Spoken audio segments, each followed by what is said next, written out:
Okay.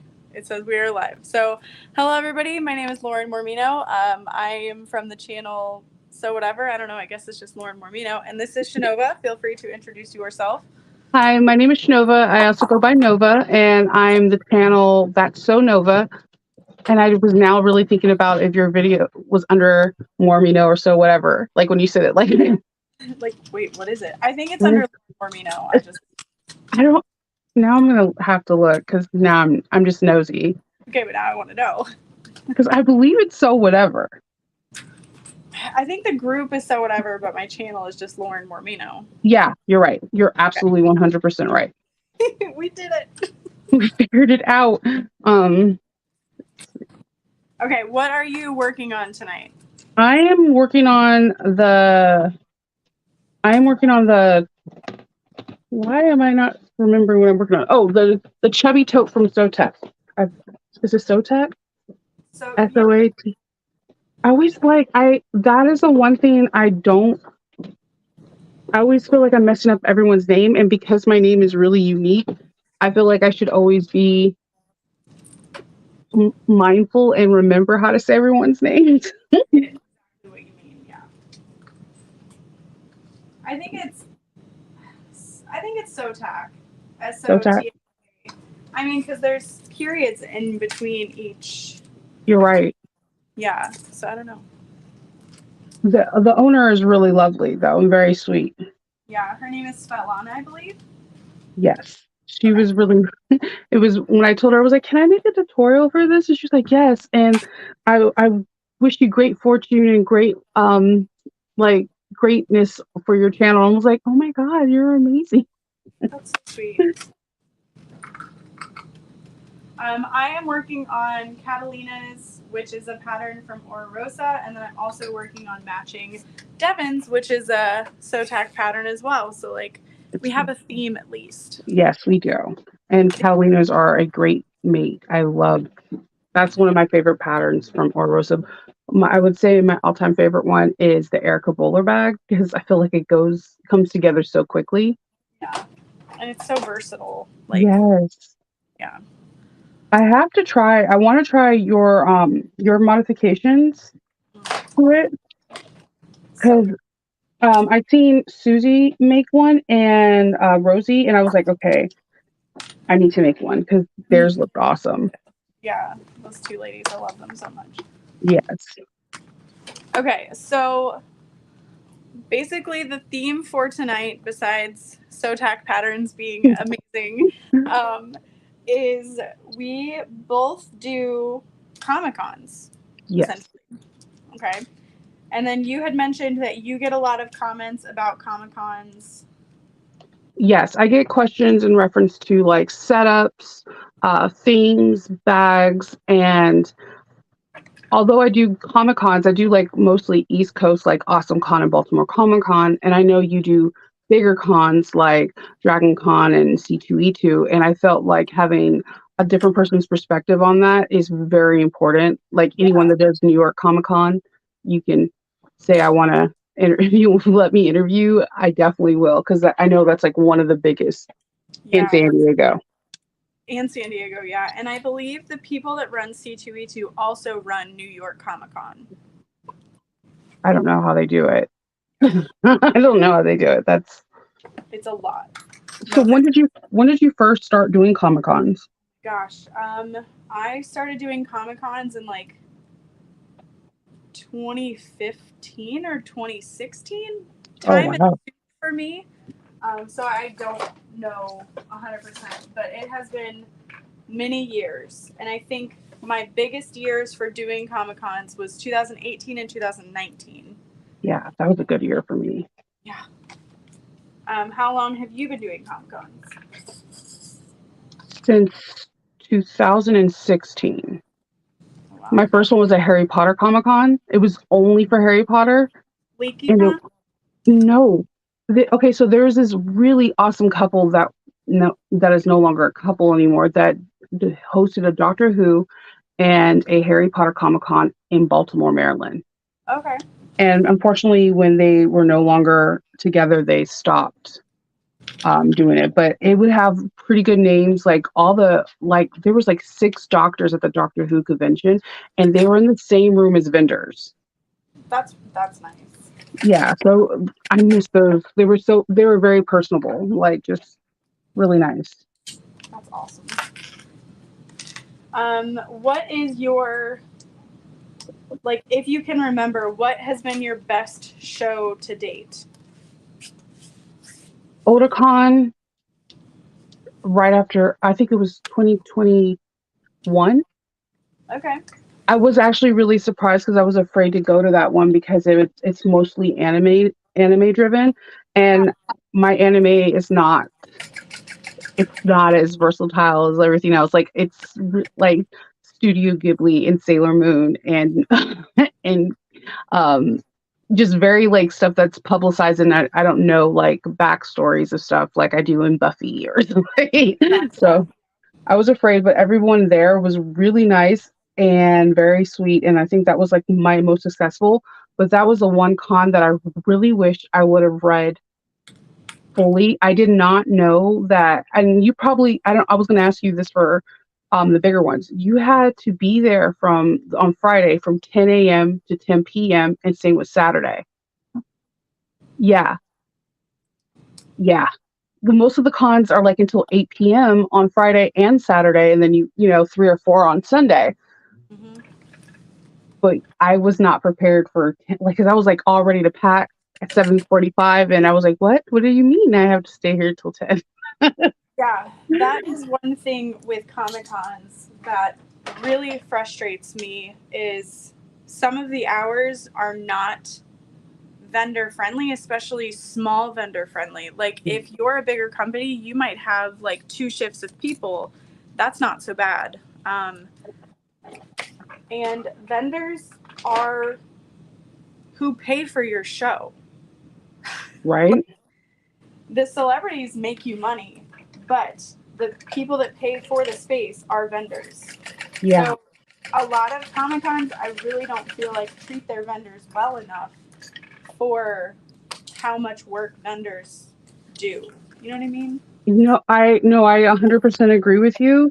I also feel like so when I seen Kayla close down the hall for an hour at So Magical, Florida, I like was so appreciative because I know where it is. Like when you're by yourself or you only have a few people and you're just like dying just to get stretch your legs or get a drink of water without Right. talking to someone, and she did a whole hour. I was like, okay, I wish that some of these bigger conventions that are just like take heed of that kid, if you did like a hour breakdown or like I don't know, have a special thing for if there's someone that you want to meet Mm-hmm. and you can't walk away from your booth.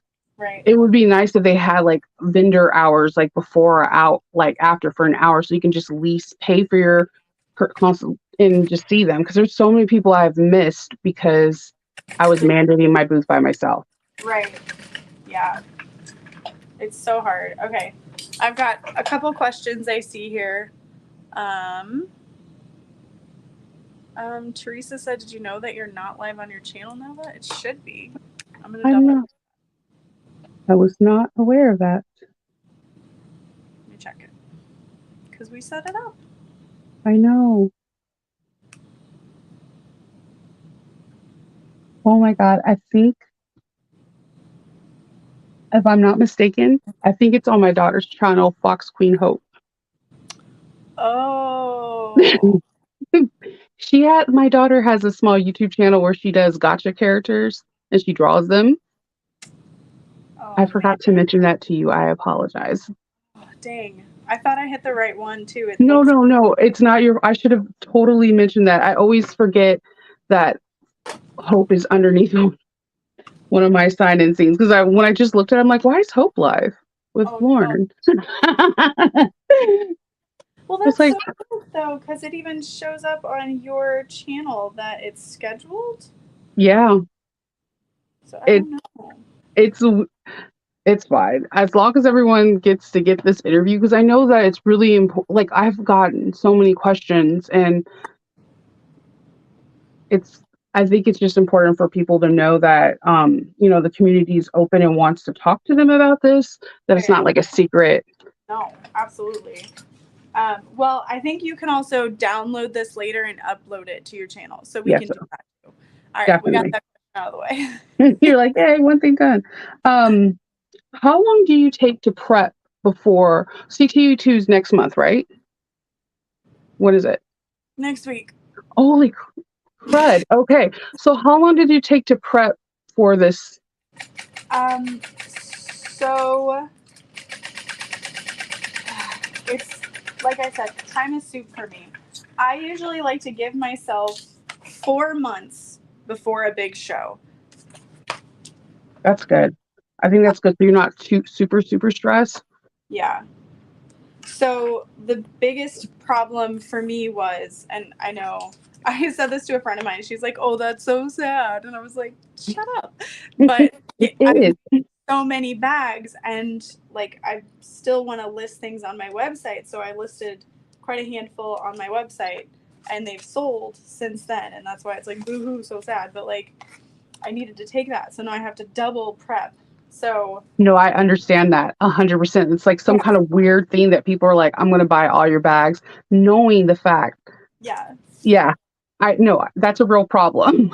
It's, So I would say safely give yourself like 2 or 3 months and like either get the easy stuff out of the way first or get the fun stuff out of the way first. Like I don't know. Yeah. And you then take so all. yeah, there you go. Yeah, when you do Comic Cons, do you still take all the bags, or do you do things related to the show? I do a lot of bags, but I also mostly focus on who the big names are, and make sure that it's my personal fandom. Like in Awesome Con, they're going to have Billy D. Williams. So you have Lando Calrissian from Star Wars. So I'm going to have a lot of Star Wars back, and but then we have some Star Trek people that are going to be there, and you kind of bring a mixture. But here, like Lauren could probably tell you, Star Wars and Star Trek in the same area can be interesting because you'll get a lot of people that are loving the fandom and hate the other one, and vice versa. And I've had people go into great debates over Star Trek, like I, I believe that. great debates. As the wife of a big nerd, yes. Like colors, stars, like all that stuff really matters. It's very, I mean, it's a fandom goes deeper than like, oh, it's a fandom. Like, no, this is my passion. It's what I love. So like, yeah, I get that. definitely. What do you do? Do you do just like a array of different bags, or do you try to gear towards the guest? So I used to gear towards the guests a little bit, but at the same time, like people always have those deep loves, even if the fandom isn't there. And then, like Ashley asked, you take all kinds of bags. You're going to have people who were drug along to the show.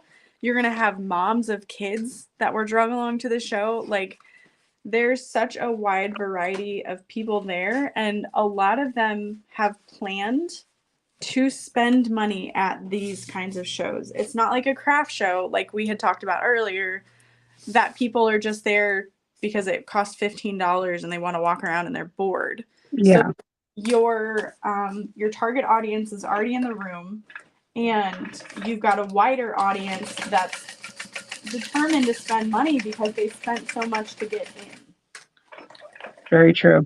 Yeah. Most of my biggest sells were like things that I second guessed to bring, and they were like, I do this one con that's called Shore Leave, and it's been around for like, I think it's their 45th or 46th years. And the staff is like the original staff members, and it's all usually Star Trek based. But then recently they started doing like Galaxy Quest and all these other space things. And it was really weird when I sold Star Wars bags there, because I didn't mean to pack them, but my daughter did, and they weirdly sold. Or Loki. Yeah. I was like, this is okay.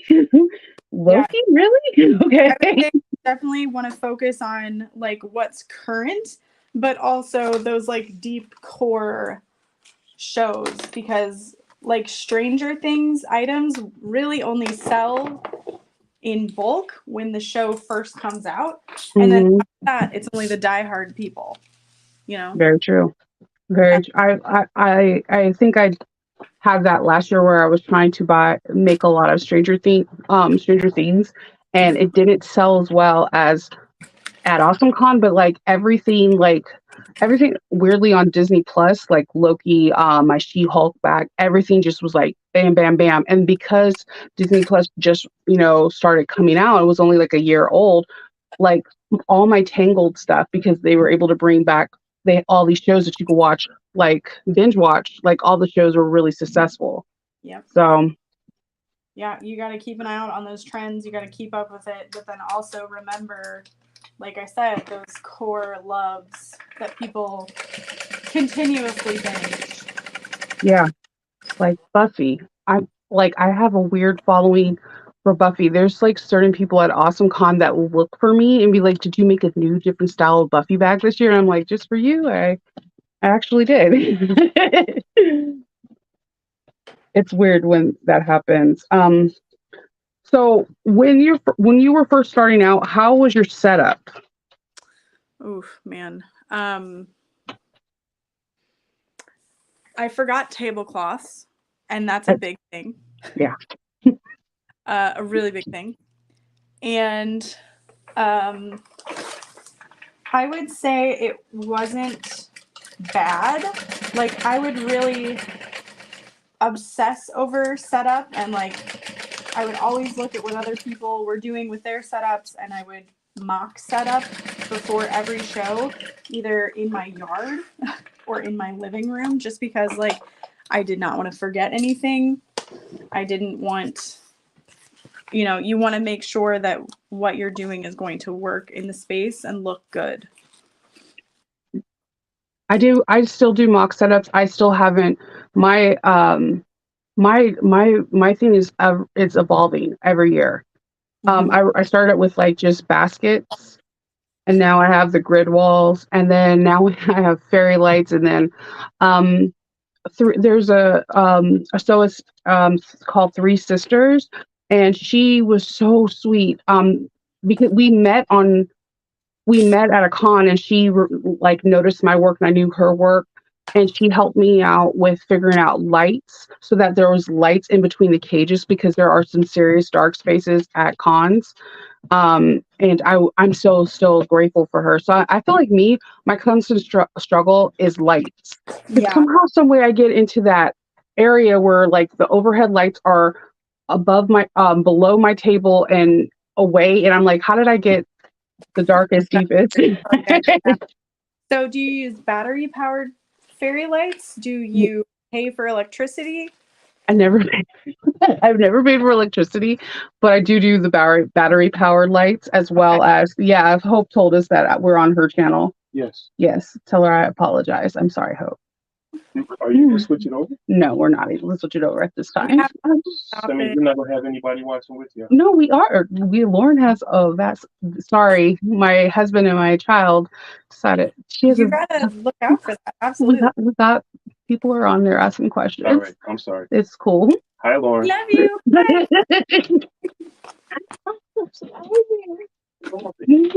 That has nothing to do with me.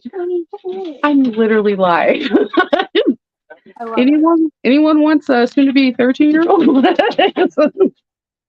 Super great age. Yeah. No, I use battery powered. I have fairy lights, and then she helped me figure out these like magnet lights that kind of stick into the grids.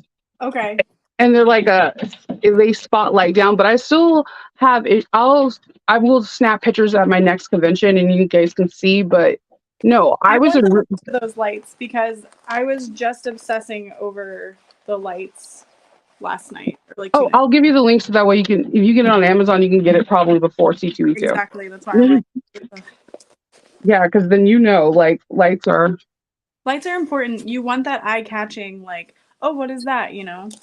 Yeah, definitely. And if people can't see the bag, then they can't buy the bag. Like they need to see it. And so Three Sisters helped me out figuring out that light situation. I'm still trying to figure out different lighting because if I'm up against the wall, I do notice that there are more shadows. Yeah. Um, so I one thing I would say is that like it's different from being in like artist alley or to being like a vendor because you have like the space is such a huge thing. Like I had a corner booth at this last Awesome Con and it really increased my revenue for like 35% more because Yeah. I was in a corner.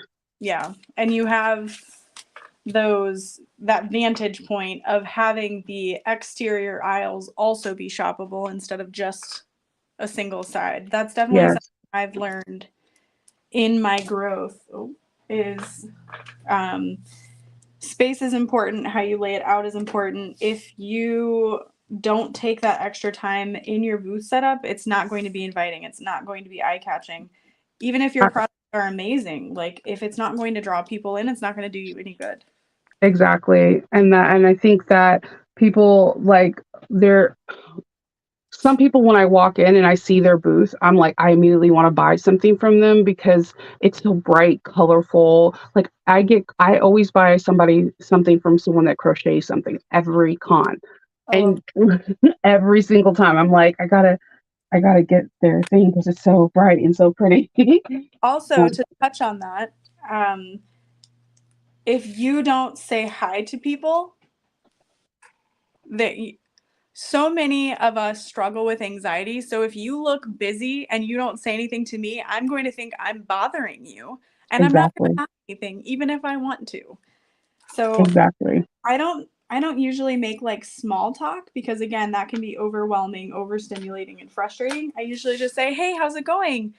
Awesome. Just about everything is handmade by me and I design all my fabrics." That's literally my spiel. Like make a spiel, say it to everybody, and hand a card if you can. And I when I first started doing Comic Cons, I started doing with Artist Alley and I would have my friend, her name is Ariel, she's an author, and we would share a booth. Oh, nice. And she said that she liked my sell. Called it a sales tactic, but I don't think it is. I think it's just part of who I am. I can notice something on someone that they like is their precious, and it draws them to the table. Like, oh my god, no one noticed my shirt, or Yeah. and it draws them in. Yeah. I agree. Oh my gosh, Serena said I've actually gotten yelled at for saying hi to a few people. Yes, because a lot of people are coming there, and they could be very introverted, and this is the one time, or the it might be the only one time, but the few or many few times in a year where there's like-minded people that are not there to judge them, that they like the same thing they do, and chances are it's probably one of the talented people that are coming there. So I feel like if you can just say something, anything, or like just saying hi or be present, you're right. Because I had a person beside me that her stuff was amazing, but she never said hi or even looked up, and she didn't make her booth. Mm-hmm. And Yeah. it was you just need to say hi Right. Exactly. or at least look their way. I Right. totally forgot where my freight check is.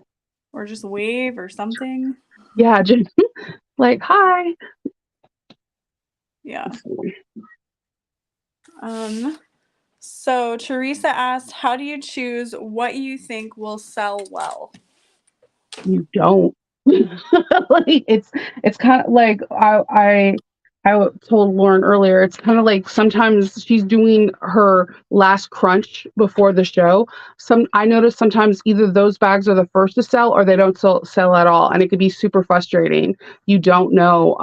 I've had weird like at the Star Trek thing, anything that I made Loki sold, and if someone could please explain that to me, I've been trying to figure that out for a year, and I'm about to go get. It's Like it because made your me bags are so incredible. there. I like 99% of the bags I make I don't like. Or I'm also a person that sees like the flaws, Right. and that's I was telling somebody else like don't beat yourself up. I promise you everybody in our industry there's something that they don't like. It's true. I just had my friend Brittany over and she made a few bags and she was like, "Ugh, I mess up here and I mess up here." And I was like, I'm looking at that right now and I don't see it. Like, and I've made that bag 40 times. Like, Yeah.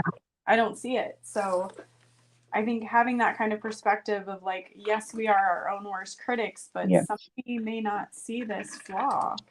Yeah, very true. Because if we look at designer bags, most of them have flaws in it. I don't know why we have handmade means that there's not going to be imperfections, because that's sometimes are the charming parts of the bag. Yeah. And that's just an incredibly high standard that can be so mentally draining. Yeah. Especially when preparing for a show, because you have to take into account if all your items are handmade, you have to pay for your booth space. So Mhm. every single bag you make up until you would break even is just going nowhere. Exactly. Or you could put them up on your shop and magically they sell because you're going to go to a con. Like I get an increase of sale probably like 15 to 20% for the con, but right before the con. But I've realized weirdly for Baltimore Comic Con, people like to buy my bags before I'm there, and then they come to my booth and they're like, "I just bought this on your Etsy," and you're just like, "Okay, you're kind of amazing." So I actually had a lady in Chicago place an order today for a bag and a dress, but sadly one of the dresses is made to order, so it won't be there. But I thought that was so funny. Have Oh you yeah. ever thought about advertising? I have done this before, but like order now, pick up at the show. No, I did that for AwesomeCon because they had all of the cast of Shanghai there. And then so the person I made like this red dragon scale Celine, and I had no idea. I don't know why I didn't think that this person was going there. She came, she took pictures, and then she took pictures and got her bag signed. And she's like, "You should totally do like, hey, buy this bag and get it signed and show me." And then she posted all over Instagram, and then weirdly, because of her, I got like 5 more sales for that bag. Wow. And I had no idea. So like now I'm like, okay, if you want to order beforehand, Hit me up. it's good. Just let me know. Because technically going towards your booth fee, whether you realize it or not. Oh yeah. Oh, do you eat convention food? I have because I ask every bag maker that because there's like some kind of weird rule with it. I do and I don't. I used to go with my sister who is very frugal. So she would buy a loaf of bread and peanut butter and jelly and just make peanut butter and jellies every day. I love your sister because that's Kendall. 100%. We get a hotel, he'll like stock the fridge, like he'll go in and stock it with fruits, yogurts, and everything. Smart, because by the end of day 3, you're like, oh my God, I do not feel good. Yeah. Sunday is my worst day because I literally walk in there, I'm like excited that the convention's over. Yeah. But those last 2 hours before the convention's over literally feel like eternity. Mm-hmm.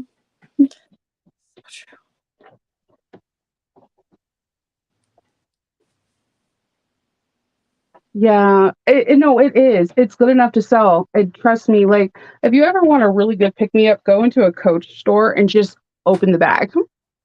Open the bag. Like it's a slouchy lining.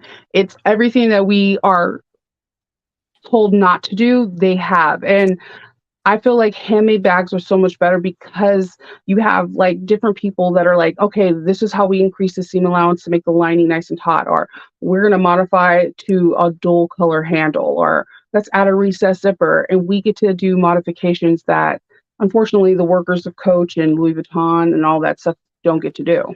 Yeah. That's a very, very good point. I also like to go to Coach or like Vera Bradley and see what they're having and see how I can make it better. Yes. Literally every time I go to a store, my friend Josie's like, do you want to go look at the bags? And I'm like, Yes. yeah. Like any of my good friends know I'm going to go stock the bags. Heck yeah. Yeah. It's fun. Like I want to always when I see people do like I took apart Louis Vuitton bag. Like there's this guy that I watched that does leather, and he did the estimated value of how much the bag was actually worth, And I was surprised because it's not even worth like a nice hide. I am making the Chubby tote from Sotec. I feel like I'm saying I liked it because there's no zippers, there's no hardware, and I actually want to use this as storage in my room. I have like new shelves that are popping up, and I thought this would be great. And it was funny because after I got the pattern, I realized that she actually has like storage bin pattern. I was like, okay, that's just another pattern I'm gonna buy for my collection. I like storage bins a lot. How many Catalinas do you have made for the show? I just finished 4 the other day, and I have 2 more I'm working on.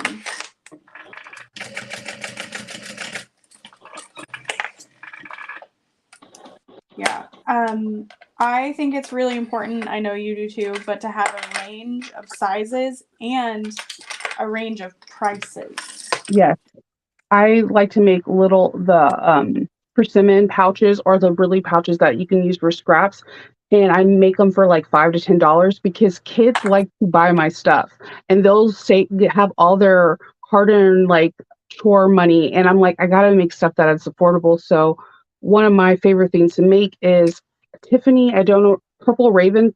She has a key fob that I buy like hardware from like or like harvested hardware, and I'll make their keychains in like different like Transformers, cars, Roblox, whatever, and kids buy it. And I also do that with the little pouches to make something because a lot of these shows are family friendly, so there's going to be children and they want something and they most likely are not able to afford it because expos are not cheap at all. Mm-hmm.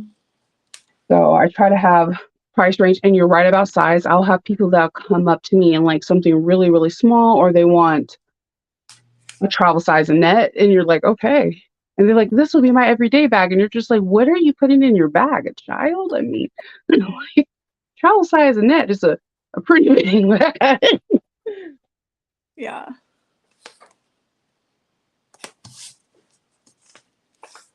I make bags.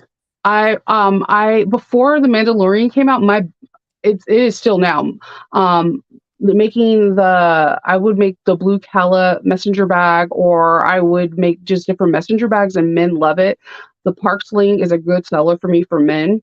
I sometimes make wallets out of like a vinyl out exterior and like water resistant canvas or waterproof canvas on the inside.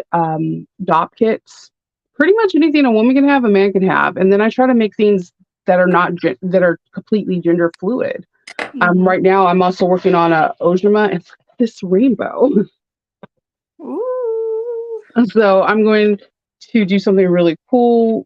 But yeah, actually get a lot of men traffic or people that present masculine traffic because they like things that I make that are, I don't have a lot of, I have more backpacks than I do have handbags. I think that's my biggest seller. What about you? I have noticed that I am really all over the place, and I'll be honest, I usually don't cater to men.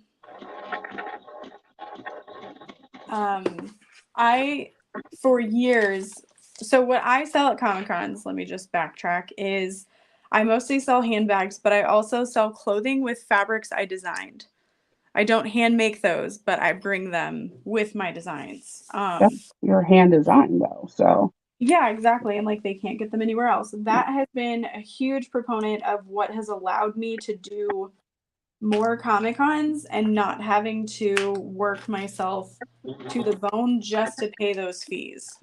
oh my God, the fees are ridiculous. I mean, I don't believe I pay anything nor you where you are. I'm usually in the makers or artist lot, but like Comic Cons can cost anywhere from $325 to, I guess the biggest one I paid for was like $700. Yeah. So my booth space for C2E2 this year cost me about $3,600. Holy moly. Yeah, so I like to get 2 corner spaces because then I have technically the aisles as well. Yeah, the aisles is the sweet spot. Awesome Yeah. Con now has it where you can like pay extra for it. I'm like always get the aisle. Yeah, and like I did not start out that way. What I used to do was I would pay for Artist Alley maybe like 2 or 3 tables. Yeah. That was like maybe 300 something. Yeah. But like I said, having those dresses really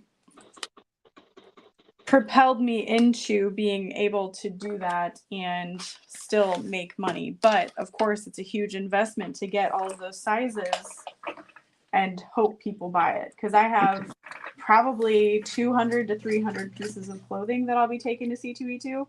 And like, I got to pay for all that. People are gonna buy it because like whenever you come out with something, a cute sweater or whatever, or a shirt, I get it because you're very size inclusive, and a lot of people aren't. Exactly. And that was my biggest thing when I started to carry the dresses and whatnot is like, it has to go up to size 5X or I'm not doing it. Like, I remember seeing so many cute clothing styles and I'm like, cool, they go up to size large. That'll never fit me. I will never be a size large, nor will I try. Like, Well, because the vendors that are commercial vendors, their stuff is never size inclusive. Like they'll be like, "Oh, extra large." I'm like, "Yeah, so I'm not going to be wearing that, but right. Like I'll buy it for my daughter, I guess." Yeah, no, it's that matters, and I think that's why you're gonna totally sell out because the inclusiveness is like really important. I think this will be my 4th year at C2E2.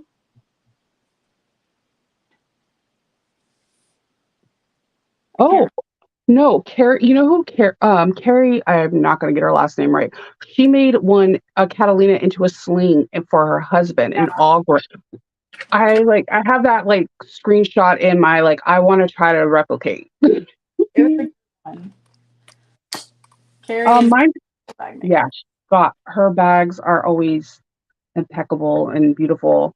Bum bags, any kind of fanny pack for a guy. You know what was a really good seller for me was Lynn's made it's the one that it has a double zip. I'm totally gonna draw the name. It's a backpack and it has a very unique shape, like kind of like a tortoise shell. Is it the Linsport?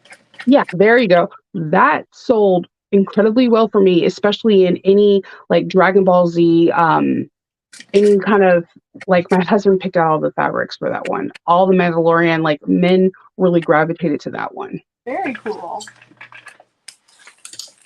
I think it's the shape. It's like it can be masculine or it can be feminine, but like the way it's like rounded and not sharp corners like most handbags. Yeah.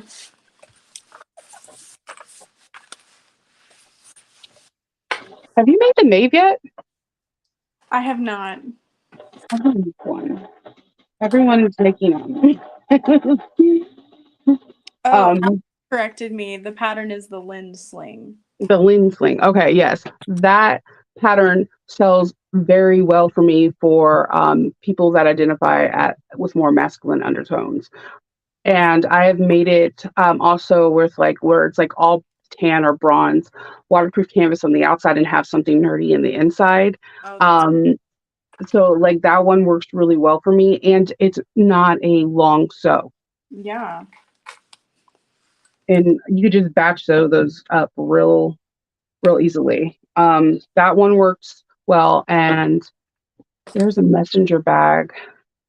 The Dorian cells from Swoon, I make into a messenger bag, and I'll have like mesh pockets, and I always do like a Mandalorian print or some kind of Star Wars print because it's such a good canvas where you can do a lot of applique and make it look like Darth Vader or a Stormtrooper. Yeah. So on average, what do you charge for your bags? I always feel like I charge a ridiculous amount because I get a lot of people asking me, how do you sell your bags for that amount? I'm like, do I take that as a negative or a positive? It all depends on how much time I put into it. If it has reverse applique, for like a large net, like my Scarlet Witch in the Travelers, one was incredible. those cost like 325 to 350. Okay, good. And people pay. Yeah, yeah, because it's truly art, the bags that you're making, and they're extremely one of a kind.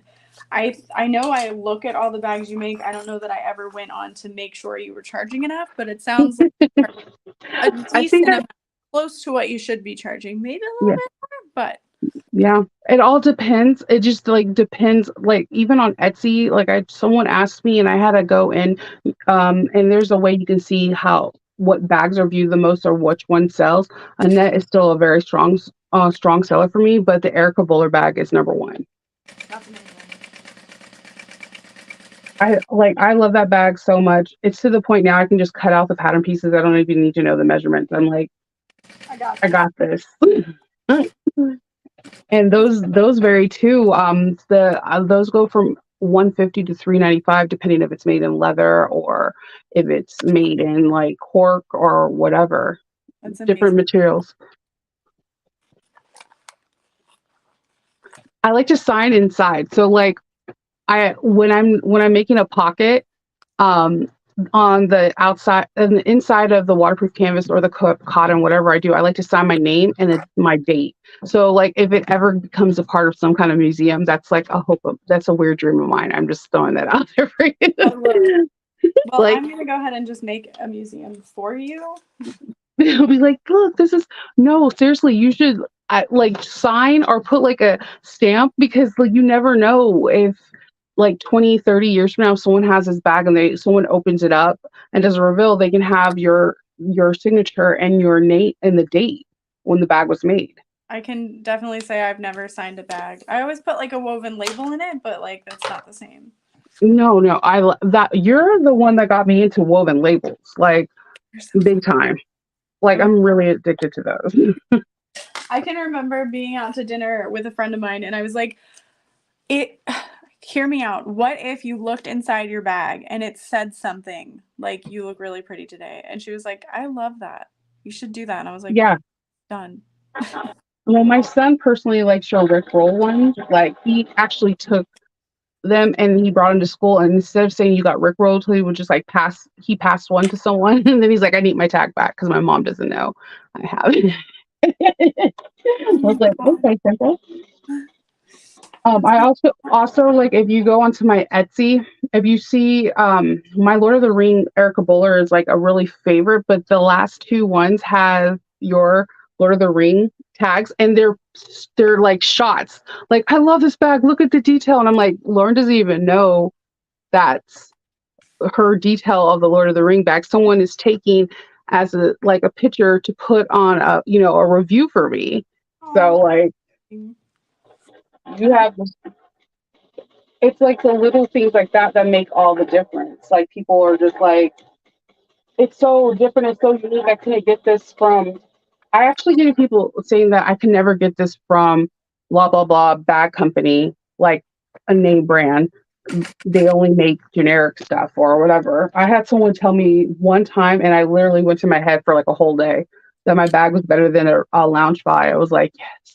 They really are. Lounge buys are really cool, but I don't know. I'm not as in love as some people are. Like I look at them and I go, that is so cute. We can like Let's make it. We can make it back. Well, sometimes they have like most of their average bags are okay, but like they'll come out with one like the Cinderella castle, and there's so much detail, and you're like, I don't even know where to begin. I can't. Right, like they charge 180 maybe for that bag, and I couldn't. Yes. But yeah, my friend Alex just bought a Tangled lantern one. It's incredible. Love Tangled. Look, I have like my people don't in my room. I have these flowers everywhere. Oh my god. Okay, I'm addicted to Etsy, so I'm like, every time I see someone make the flowers, I'm like, I'm gonna buy one from them. And my husband's like, how many do you need? I have I have lanterns all over my room that are like paper lanterns that someone made for me, and I want to have eventually have a vine going through the room with all the flowers. Oh my god, I love that. Alex, could you please post Nova's Etsy shop link and her YouTube channel link for everybody? It was funny because that was how much I charge for bags was a question that was asked to me a lot at So Magical Texas. I was really intrigued with it because I'm like, I don't know how to tell you that you're worth more than you think you are. I mean, just like that. And just go with it. You'll be surprised. And I actually, my pricing went up actually after I had a conversation with Alexis. Alexis is owner and designer of Aura Rosa. She's like, yeah, charge more. People will always buy. And I was like, let me try. So I threw out a figure to this guy and he was like, oh, great. Yeah, cool. Where do I pay? Do you take Square or you take PayPal? What do you want? And I'm like, okay. Yeah. Okay, Alexis. Right. What is your bag range for you? Like, give an example, like one of your Catalinas. I think anywhere from 85 to like 110. I definitely don't charge enough, but it's also like, what would I pay? Yeah. I grew up in a household where like my mom and my sister bought Louis Vuitton. So like there is I have a different, I'm like, no, people will pay Yeah, for that what. is very different from my upbringing. My parents were yard sailors. I mean, they still are like thrifty, frugal. They would never. So, yeah, everybody's experience with money is different. And I think that's important to remember when you're pricing your items too, is like, Exactly. yeah. Yeah. What would you pay someone Well, else? my mom and my dad, like my dad is an engineer. My mom didn't work. She was a stay-at-home mom. Appreciate her for that. But they were not the best with money and they were like keeping up with the Joneses. So I seen some things and I'm personally really frugal, but I do believe that you're right. You do have to have different price points. And like I said, I come with stuff that are $5 on my table. Like button cover is a really awesome thing to do because you can make pins for people and they can sell them for $2 to $3. And they may pick up a business card and become a future, person that buys. And I will come with, I have came to Awesome Con with $5 and $3 things and things that cost like 400 and 500. And also there's a couple people in the back community that go to Baltimore and Awesome Con, and their bags sell more than Louis Vuittons. Yeah. So I started paying attention to I always tell people pay attention to the price point around you because what you pay in New York is not going to be what you're going to be paying in like Arizona. All like the areas around you is a huge difference too. Very, very true. Yeah. I imagine the people that do not Baltimore, but like San Diego Comic Con, they're coming to pay because they're in full cosplay that costs thousands of dollars. Right. And if people are willing to pay for like special products, then they're going to want to pay for your bags. True. Because at least my whole spiel is that at least with a bag, you get to cosplay every day. That's really, especially your bag. I actually think really yours too, because one of the things that always intrigued me was your like Bob's Burger and Supernatural. I was like, I don't know anybody else that like these two things at the same time. So I'm pretty excited right now. Yeah, I'm all over the place for sure. Okay, so if at your booth, what are the top 5 fandoms you think you have the most of at your booth? I would say right now it would be Supernatural, Doctor Who, Studio Ghibli. I like to do those like Tumblr collages of boys. So I also have like Chris Evans. I have that Pedro Pascal. Yeah, that was a good one. Yeah, it's really varied and all over the place, but I do try to theme it like we chatted about, like with who's going to be attending. Mm-hmm. It's just not always the most fun or possible. Yeah. But like we had talked about earlier, you can't just like you have to like what you are making for Because people will ask questions. that, and sometimes like pairings can not make sense. You don't know the fandom. Mm-hmm. Like Star Trek. Yeah, like maybe the wrong spaceship. Or like the wrong color for like if they're a doctor, or like the wrong. They'll be like, yeah, it's not supposed to be that. Right. I don't like make any of the spaceships for any kind of bags, because I did it one time and I had someone come to my table and explain everything that I did wrong, and I was like, never again. And although I based it off of my wallpaper, because on the wall that I'm facing is nothing but the ships from Star Wars, Yeah. I was like, I'm never doing it. Like, there's some things that I like, just be 100% genuine, like know your fandoms. I And because like I do mostly, I have Star Wars, Star Trek. I have a huge fan following for Supernatural. Like Supernatural, like if you like Supernatural, make a bag. I guarantee you it's going to sell. But if you haven't watched any, when people start asking you questions and you're just like drawing a blank, that can deter somebody from It's true. You're purchasing. like, oh, so you just wanted to make money off of this. It's not something you genuinely enjoy. Yeah, because like I've got question like, what's your favorite episode? Or and lines is the Scooby Naturals. I love that episode. And I also like, my favorite scene is when Death comes. Like, he is the coolest character ever. Like, Yeah, he truly is. He was awesome at the convention too. I just recently went in September, and I had never seen anything else he's done really, but on the stage he was hilarious. So like it was just such a weird like, whoa, you're not you're that. not as serious. I mean, his character. I think the reason why we had liked his character in Supernatural is that there was like sarcasm and humor Yeah. behind Death. And like, I guess if you're that kind of your Death, you got to have some kind of. I mean, I don't. That whole season with the four horsemen is just amazing, because we get introduced to Crowley and all that during that. Yeah. Like, that's just amazing. And they're like, or people will be like, what is the season? What is the episode you hate the worst? When Bobby dies.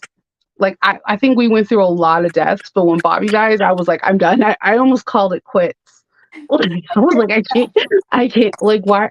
And Idiots is the last. No. I remember, like, if we've learned anything, no one's ever really dead. yeah, you can just come back. Exactly. So yeah, just be like, I had a bag with the mark of Cain on it, and I didn't think it was gonna sell.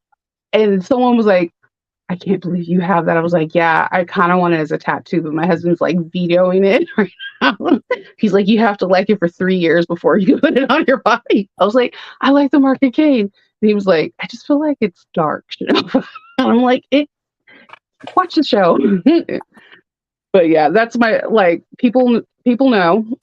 I went, I did a My Little Pony convention, and I was only going off of what my girls liked at the time.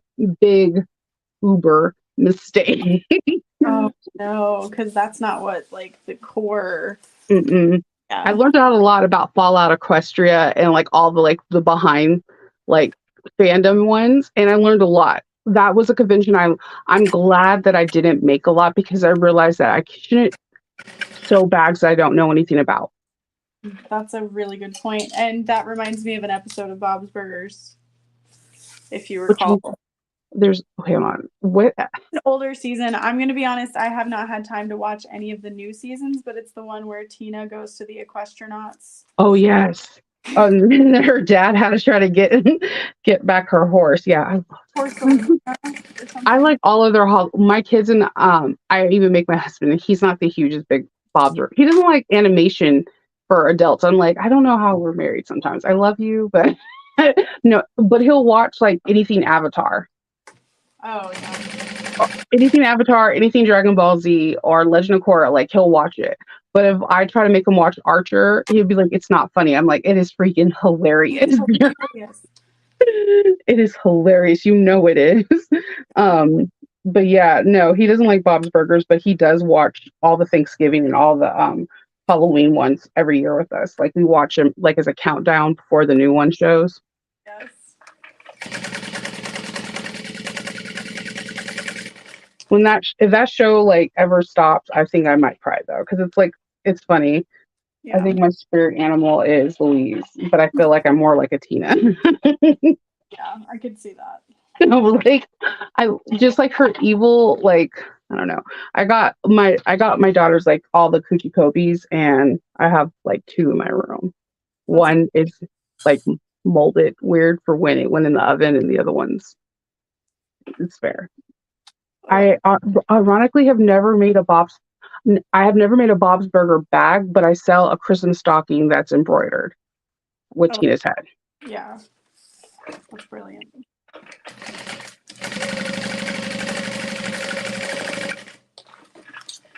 So Terry asked, do you find that bag makers buy bags from each other, or is that a rare thing? I have bag makers buying my bags. Yeah. I have bought bags from other bag makers as well. I think like I would buy a bag, especially if I like a fandom and I don't sew that fandom. Yeah. Then I would want to buy it. Like your Pedro one is, I guarantee you that's probably gonna be the first one that sells. Because like he's so relevant right now. He's in like all these news things, and like one show ends for another one to begins, and everyone likes his character and everything he plays. Yeah. Like there's been an intake of watching Games of Thrones in his season because of it. Like it's been he's a thing. He's definitely a thing right now, and he's a great thing. We're not mad. I'm not mad at it at all. I think it's brilliant. So I feel like people are going to gravitate to him in any kind of bag because you don't see it you don't see him very often at all. Right. All right, I'm catching up on comments. Oh, this was a good one. What was your favorite celebrity you got to meet at a Comic-Con? Okay, so my husband watched Smallville. I didn't. But I went to the restroom at Galacticon Richmond while my daughter was watching the table, and I had my head down texting, and I ran right into Smallville in his chest. And I backed up. I'm like, "Oh my God, you're Smallville!" And he was like, "Actually," I'm like, "I know you're Superman preteen style." So, but he was my favorite. I ran into him. All my celebrities I've met, it's been by pure accident. Oh wow! Like. I watched older episodes of Doctor Who, and I had just barely started getting into the 11th Doctor when Kitty came to my table and bought a bag and was like, "I like all your bits and bobbins," and I didn't recognize her immediately, and then I was like, "Holy shit!" And the original like Wonder Woman bought my Wonder Woman case at Baltimore Comic Con. Oh wow! Yeah, all pure accidents. You? Cool. My favorite was probably Paul Rudd, but I paid to meet him. I would pay in a heartbeat. He's hilarious. And he doesn't age. No, he was so sweet, and I'm really glad that like I bought a ticket for him early because by the end of the day I saw the photo ops and he's like, I don't know how they do that. Could never. I don't know. But I went up to him and I'm like, "Hi, it's so nice to meet you. I'm so sorry if I stink." Because like I've been working this whole time and like I'm really sweaty. I couldn't remember if I put on deodorant. And he goes, "Oh no, you're fine. If anybody stinks, I stink. I just got off an airplane." And I was like, "You're so funny. You're so funny. You're amazing." I secretly have I have a crush on celebrities that make me laugh. Like I don't like I have I have a crush on Jack Black. I'm gonna just say it. There's something about him. I don't know what it is. The fact that he can sing and then make you laugh while he's singing, it's like, I don't know. And I also have this thing where like comedians, I think all secretly wanted to be singers because they all sound really good when they sing. That's fair. Like I have a crush on Adam Sandler's too, so I don't know what's wrong. I don't know what's wrong with me. Like My husband won't watch Jumanji because he's like, I know you're attracted to The Rock and you're attracted to Jack Black, so this is a very awkward situation. This is gonna get weird real fast. I'm like, this is everything. Comedic. I'm not attracted to Kevin Hart, but I like how funny he is. Yeah.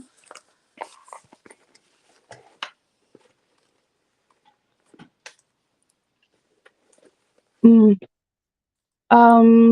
I just like talking to people at Comic Cons. It's weird because like you get segues into just meeting people and talking about things. Like I had got in a conversation for 2 hours about Thundercats. Oh my god. Literally don't even know how I got there. And it's just like-minded nerdy people being nerdy together Yeah. in a safe space. And I like making cosplay clothes, and it's always fun to watch other people like cosplay, and it's just like I don't know, it's a beautiful thing seeing people using their creativity and their art to make it come to life. And most of these people that cosplay are leaps and bounds better than the people that actually design the costumes on set. I could see that. Yeah. You? What's your favorite? I would say that my favorite sorry, I'm catching up on comments. Was I think John Barrowman. Ooh. He was walking around the show floor at a Chicago Comic-Con. Wizard World is what it was called. It's something different now. I think it's Fan Expo. And we were like, oh my god, John, we have a photo op with you later. We were gonna bring a dress for you to wear with us. What size would you like? Right. And he goes, well, let me see the dress because I'm not dressing up to be a woman, so it has to be something I like.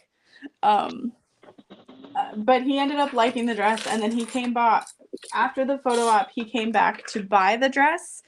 I guess he thought maybe we would try to sell it, saying he wore it, and we were like, "Oh no, but it was just purely for us." Yeah, like something we kind of had to do for a contract or something. I don't know. But then he bought like 2 more, and I've seen him wear the dresses, which was really cool.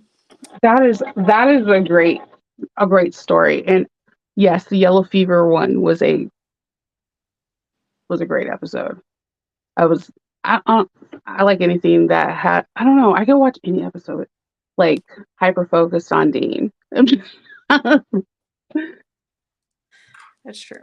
Yeah, I think Paul Rudd is a lot of people's boyfriend and he doesn't know. And I also want to know his skincare regimen and how he doesn't age. I think he's a vampire. Him and Pharrell have joined some cult. I don't know. Because like when you really think about how old Paul Rudd is and like movies aspect, like Clueless and stuff, you're just like, how do you look the same? What sorcery do you do? Nice person and not worrying about anything. It could be the whole laughter thing too. Like I don't know. He's really funny too. And there's just something with dark hair and like those eyes. It's just amazing. Yeah. And I actually like some of his serious movies too. That always throws me off when an actor does a serious movie and then you're like, I actually really like this. Yeah.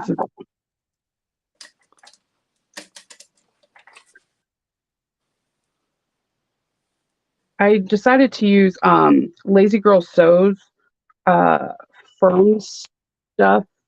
I forgot what it's called, but she in a couple of her patterns, she uses it. And I'm like, we're always told not to use Peltex in the body of the bag, but she does. And it's like, it kind of feels like Peltex, but I don't know, it's a little bouncier. So I thought, hey, if I'm going to make this into a storage thing, I want it to be super structured.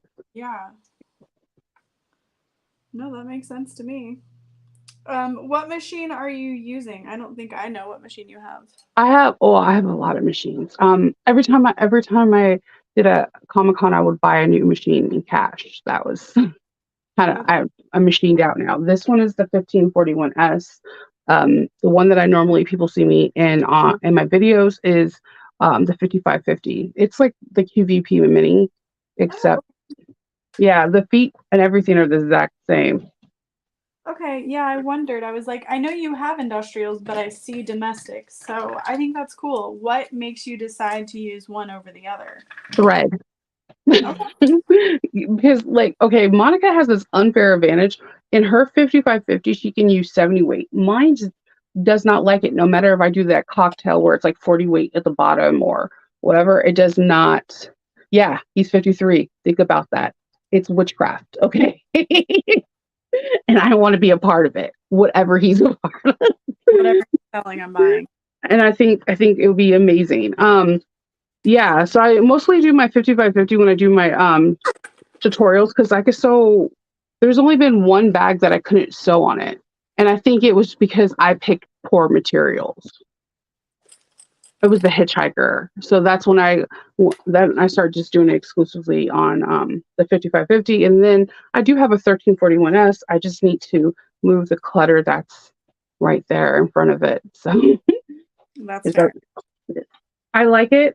I liked it even more when I found out that you can put the needle down. I feel like that one, if you can get the needle down, then it'll feel like you're domestic. That's fair. And That so you prefer sewing a domestic over an industrial or? No, it depends on what I'm making. I I feel like you can. There are going to be some limitation with the domestic, but I Mhm. feel like any limitation you do have, if you follow tips and trick and follow people that sew on domestic, like Erica or like Alexis, they sew on a domestic and look at their bags. Um, but I have to say, I think I love my 1541S because I worked so hard to get it. It was like a year in the making of Comic Cons and craft shows to get it. That's amazing. Yeah. And so like you have that value of earning it. Yeah, I have like anxiety over like putting anything on credit. So I like to pay for everything. I mean, when I pay, like I save, and it took a while to get. I made all the bags I sold for my first 2 years at conventions were made on either Rocketeer or my Bernina. And I think that anybody can make anything, especially if your mind is put to it. Like there's nothing that could stop you. I love that. I don't feel that way, but I'm so glad you do. I don't have the patience and I'm not putting myself through that. Yeah, but I think like when I'm doing like I don't know, like I can't after I got the 1341, the 1541 and the 1341, I never think I'm gonna make my Scarlet Witch bag on the 5550 or a domestic again. Because I know this is gonna sound weird. I don't know if anybody else says this, but I like industrial because thicker thread. I like the way it looks. The Yeah. minute that I seen Sam at Texas, I was like, "Do you have 90 weight and 120 weight?" And the two something. He was like, "Yes." And he brought it. I paid for it. He brought it to me the next day. I love thicker weight. Yeah. My bucket list to meet. I would love to meet Adam Sandler's, but I think that he would totally call security on me. I feel the same way about The Rock and Idris Elba. I'm just going to let you know. Like, Oh my God. Yeah, that's fair. I think they would love Idris Elba. Cupcake. He's a Yeah. beautiful man. And he does voice acting. I'm just saying, like, Disney owns him. Like, really think about how many Disney movies he has. Mm-hmm. And he He's owns that though. So like really, he's yeah, winning. yeah, he is. I feel the same way about Thor. Mm. I actually feel that way about almost all the Avengers. I think that I might freak out if I seen Scarlett Johansson or Scarlet Witch. Yeah. That's fair. What about who's your top person you would like to meet? It's really bad because I've met so many. But like I've been to so many Comic Cons. I have met so many. We used to kind of make it like a treat to get a photo because it was just like, you know what, we work really hard, we earned it, we're gonna be here. When will we see them again? That kind of thing. Exactly. I'm gonna have to think about it. Have you met the Winchesters? I haven't. I feel like I wouldn't be able to. Yeah, because I've been to a Supernatural Comic-Con twice. I just found out about those 2 years ago. Yeah, they're so fun. They're expensive, but like it's everybody there for the same exact thing, so it's like so magical expo sized. Yeah. So, I love personal like that's why I was sad about the Harry Potter and the Doctor Who when it's personalized and it's just off of one genre. Yeah. It's a beautiful thing. Yeah. You could even look into vending at the Supernatural Comic Cons. It's kind of difficult. You have to go through some hoops, but those people are there to buy, and it's such a small room. You know what was really weird? I found out from Star Trek and Oh yeah, because it's by the same company. Yeah, the Star Trek convention, you can buy a licensing for your fabric. Yeah. You just have to get it approved, and you can make licensed Star Trek bags with your fabrics if it gets approved. And I just recently found that out, and I was like, seriously, I don't design fabrics, but I can find some. I didn't know that. That's really cool. I just also found out, someone told me in one of my lives that Disney's license for Oswald and Mickey Mouse expires this year, and they have to try to renew it in 2024. Yeah. I was like, I want to know a lot of questions first. How did you figure this out? Probably just the internet. It's very interesting to figure things out like that, because I get a lot of questions about fan art. Like, I think for me, I think it doesn't make sense when people ask these questions, because they're the same people that will buy fan art at a Comic-Con. The only difference is it's on a bag. So I never understand that. I've had so many questions about this. It was a question earlier. I try to avoid it because truly I don't know. But what I do know is when you're trying to sell something with their name, it's copyright infringement if you think about it. You know? Like, it is. You don't own that, so you can't. Yeah. I try to avoid that question like the plague too. I try to avoid that question in pricing, because I don't know how to say it without I was trying to say it to Monica. Monica was like, "You're not explaining it good enough." He felt like it's insulting. When you try to explain to someone that if I make a bag, if it takes me 8 hours to make a bag and it takes you 2 hours, should it be a price difference because it took me longer or it took you shorter amount of time? I feel like that's a weird, it'll get weird, because are you saying mine's value is less if I spend less time on it, or is increased more because I spent more time on it? So that's the reason why I don't answer it. Yeah, that's fair. So the time thing, I don't necessarily think if it took you less time that you should charge less, because you're paying for the years that it took you. Exactly. Where it took you less time. You're paying for the skill that you developed over time. So I agree with you. Yeah. That's because the question was brought up because somebody was asking me, what is the average time for me to make the Erica bowler bag? I'm like, from cut to finish or sewing? Because I could finish the Erica bowler in 60 minutes, 90 minutes, and I'm done. But should someone pay less because it took me a shorter period of time versus someone that it took weeks or days? And I'm like, I understand why a lot of people came up with materials times this, because time is so different for everyone. I don't think that it should be based on that. I think it should be based on how it's handcrafted, the materials, different things, because I don't know. It just, no, you're absolutely right. I think it kind of, so I learned how to sew from my grandmother, my abuelita, and she was one of the fastest seamstresses out there. And I remember her getting into a big tizzy because with somebody, yes, I said tizzy, because her competition was saying that she charges so much and they only think that she charges because she has fast like turnaround time. And she was like, I've been sewing all my life. I brought my sewing skills from, over here from this country to this. And I guess like it's like a trigger for me when people will say that because I'm like, I don't think you should do it off of time. Like if you want to do it, yes, but don't judge somebody because they're faster or slower than you. Right. I was gonna say like it's a good jumping off point, but there's more that factors into it than just time. Yeah, because like basically just like do the Erica Bowler bag every day.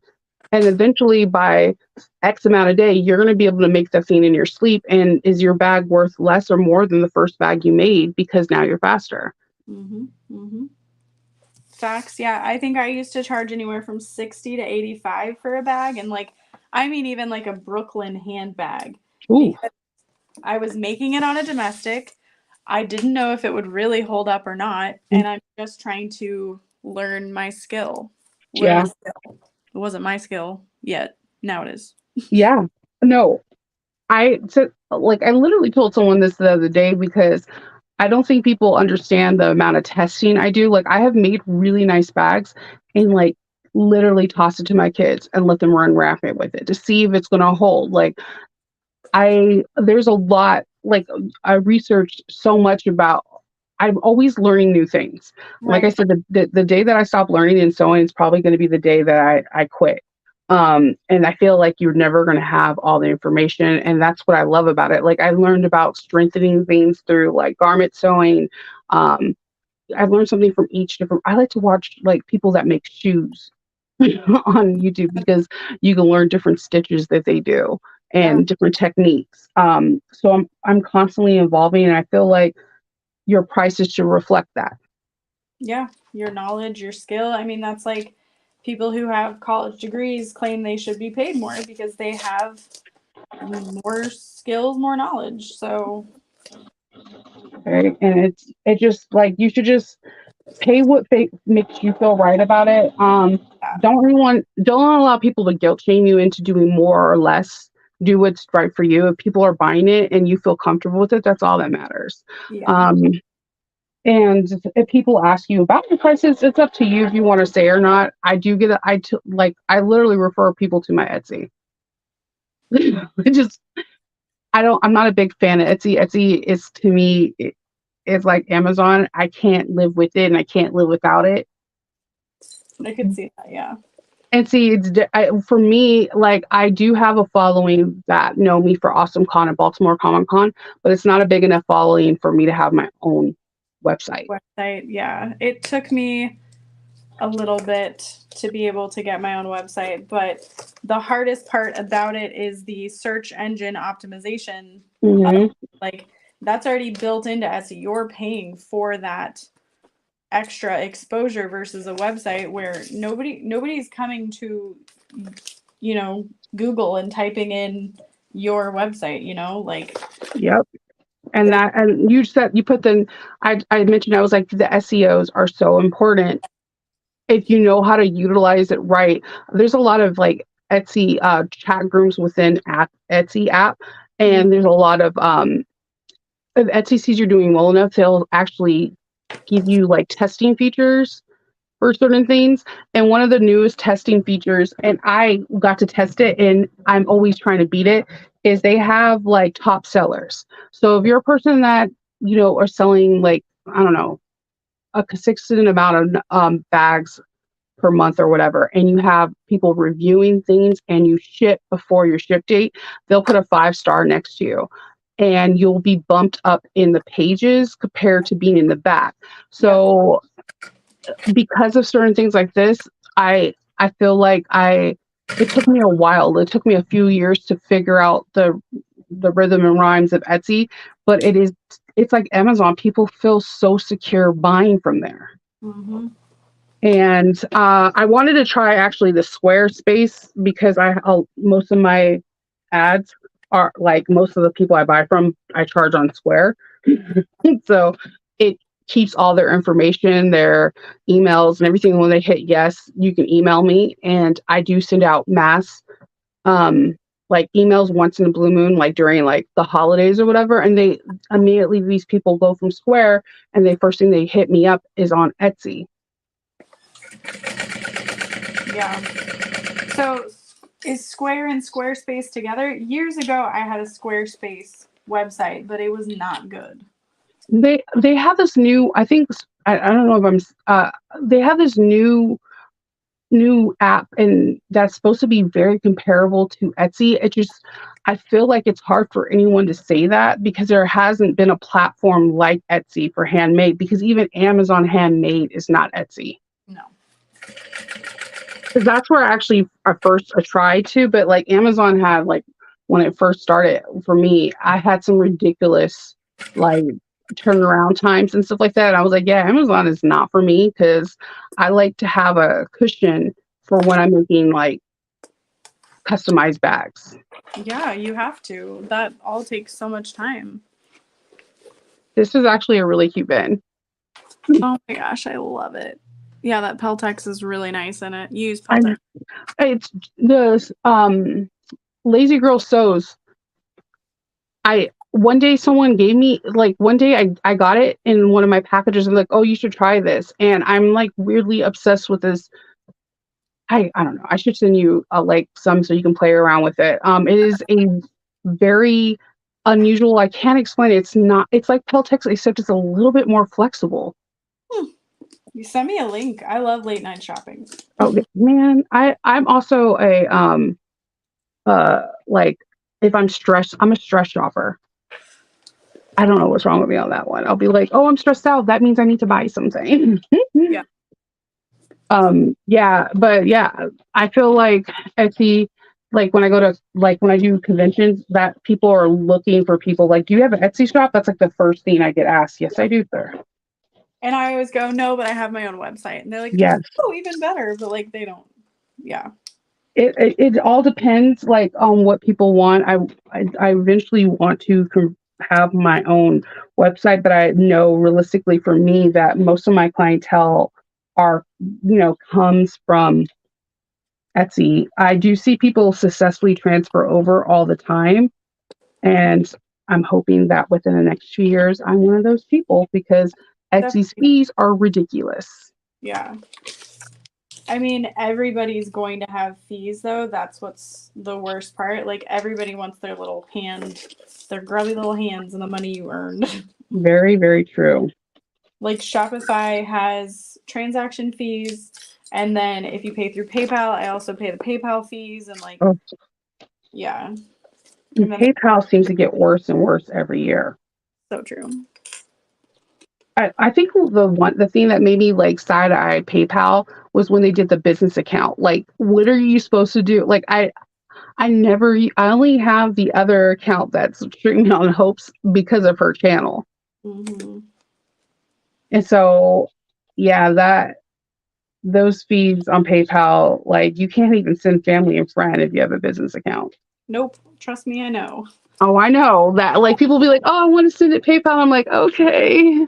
Yay for me. I'll like buy lunch for friends, and they're like, oh, I'll just send you through PayPal. And I'm like, no, because then I get paid fees, and then I get a 1099 to claim that, and then I pay taxes on that. So how about we just don't? Yeah, how about you just Zelle me? Go ahead. Everybody has it. It's just a feature you want to use or not. Yeah, I'm like a big advocate. Just Zelle me. Or, if you want to come by. Do you offer repairs? That is a very good question. Yes, I do, but it depends on what happened.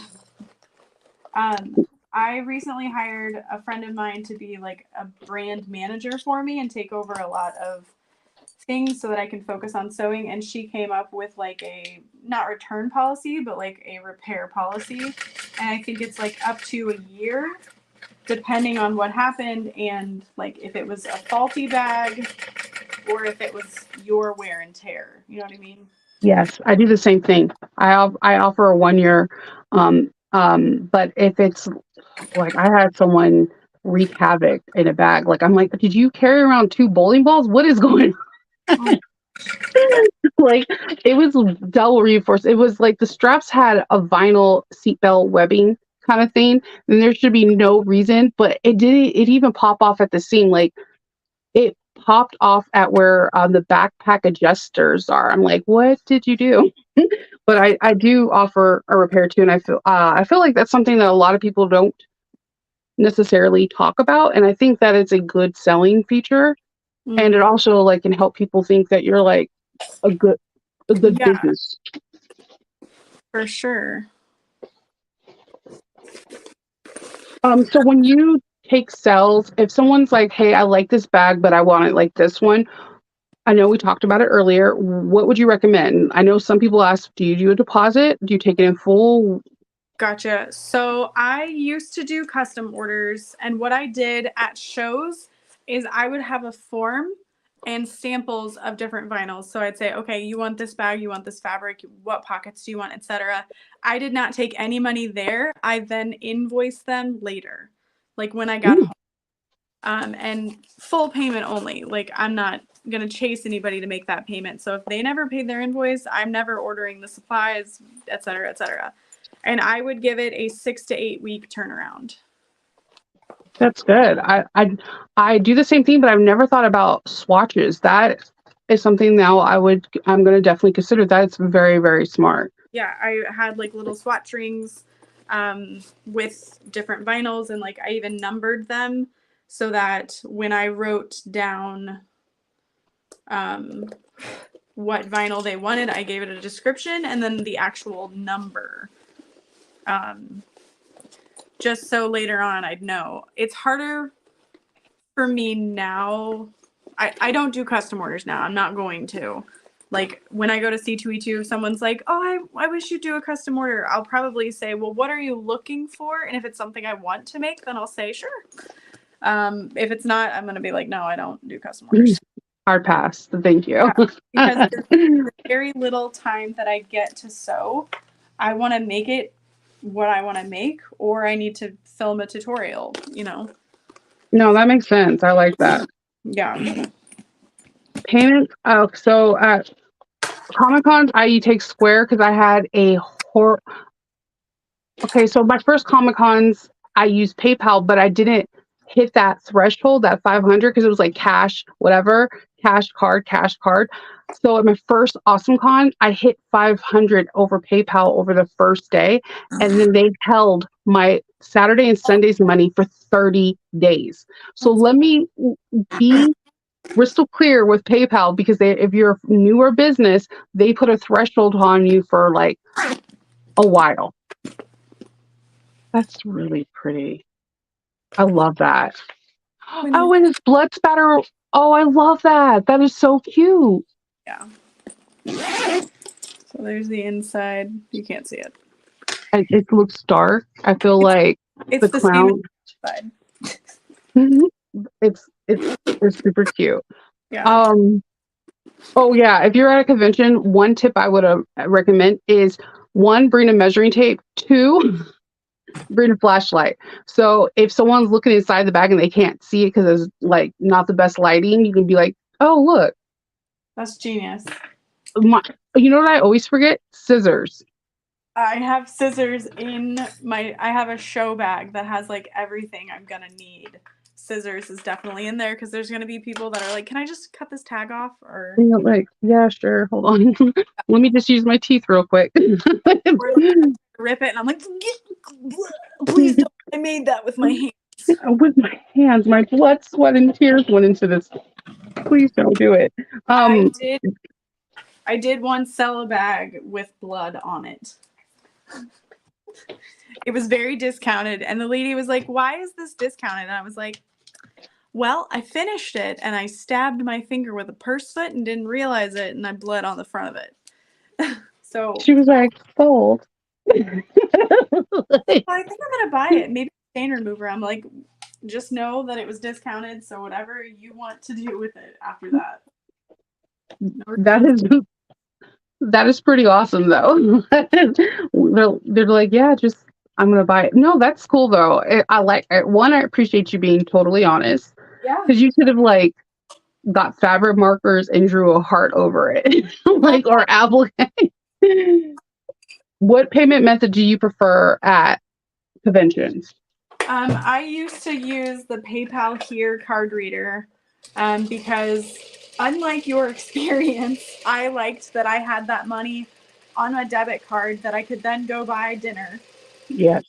But now I use the Shopify point of sale system. I use the Square because I don't know. I'm gonna try something new. I had a person in the Etsy group. They got me into this thing, and now I'm like gun ho to take a weekend and do this.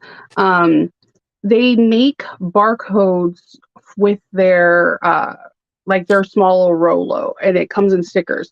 And in this barcode, they put down what bag it is, what material it is, and the amount. And it comes out of their like if they buy it at a con, it automatically comes out of their Etsy Yeah. because the barcode's been scanned. And I'm like, oh my god, I want to be this organized. I feel like I'm not organized. That's fair. Did you see our setup at So Magical at all? I liked your setup. I liked my favorite thing was like I don't know, is it triangle? Like the little you have yeah, they're like I love that because I felt like I was shopping in a store, very boutique, and I just thought it was really, really good. Yeah, well, we did barcode everything, just like that person did, and it comes out of inventory directly. We don't have to worry about it. So my team of hard workers literally barcoded all of the bags that I've made, all of the clothing we have available, all of the neckties, all the things, and I was like, God bless you. So we just have that scanner that boops and takes out of inventory. So like, easy peasy. Yeah, and I it makes things easier because like have you ever sold a bag but then you sold it again online and you have to make it because it didn't come out of your inventory? It can be super stressful. Yep. I think that's happened to me at least twice, and luckily I had enough fabric to remake it, but sometimes like you can't, especially for like custom quilted bags. In that instance, did you email the customer and let them know, or did you just like I made it. I like hurt. Luckily for me, that bag I got all of the vinyl from Fabric Wholesale Direct, and because Fabric Wholesale Direct is in New York and I'm in Maryland, if I order today, if I order before like noon on a day, I will get it the next business day or the next day. awesome? So I was able to do it in that one instant, but it actually happened almost again.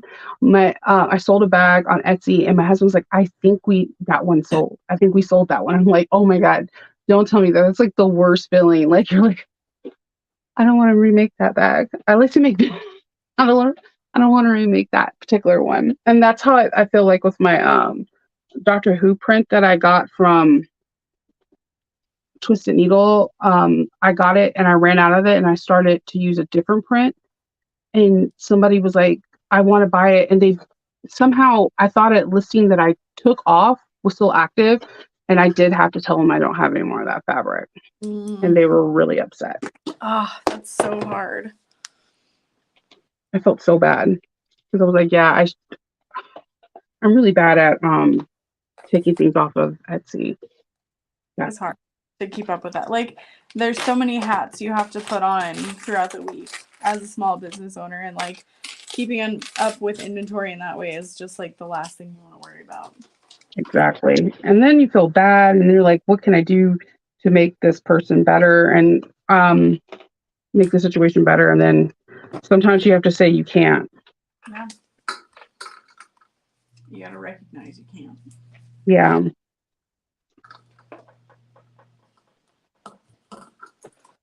Someone asked, have you ever had anything stolen from you at a con? And if so, what would you do to prevent it in the future? I have never had anything stolen, but I've had booths beside me or 2 rows down. A lot of conventions now are asking you to get insurance. Like you can get insurance through ACT. And if something gets stolen, you can file a claim through ACT. But a lot of these shows have really high security.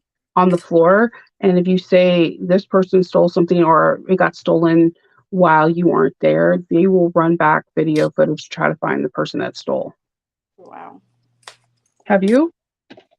I think I've had it happen to me twice before. One was at an outdoor festival, like never seeing that again. And then the other time was at a Comic-Con, but I also was like, maybe I sold it and forgot. I can't do outdoor festivals. I like overheat too fast.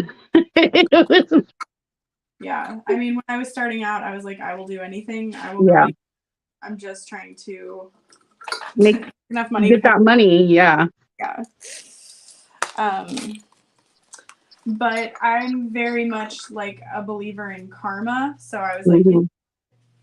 karma will get them. They didn't steal anything that can't be replaced. Like, it is what it is. Yeah. 100%. I agree with you. If someone wanted my bag that bad to steal it, I would be sad that I lost out on that money, but I do believe in what goes around comes around. I, for the life of me, I don't understand, especially if you pay to get into this convention, you know that it's not cheap. So I don't understand why some people do, but yeah, a lot more. I'm noticing more and more conventions are asking for you to bring proof of insurance, and you can buy it yearly, or like if you buy it yearly, it's not that much actually. It's like $200 or something. But if you buy it just for one convention, it's good for 30 days, and it's generally like $49 or $39. Wow. That's really cool. I've never heard of that. If you like the place catches on fire, that insurance will cover all your inventory. That's a big what if, but a big relief too. Yeah. We had with one of the Doctor Who ones, the kitchen, because it was in the Hotel of the Renaissance, and the kitchen, one of the chefs caught something on fire, so they evacuated the whole building. Very, very stressful situation. But then it made me think too, like, okay, what if this building catches on fire? How is my stuff covered? Yeah.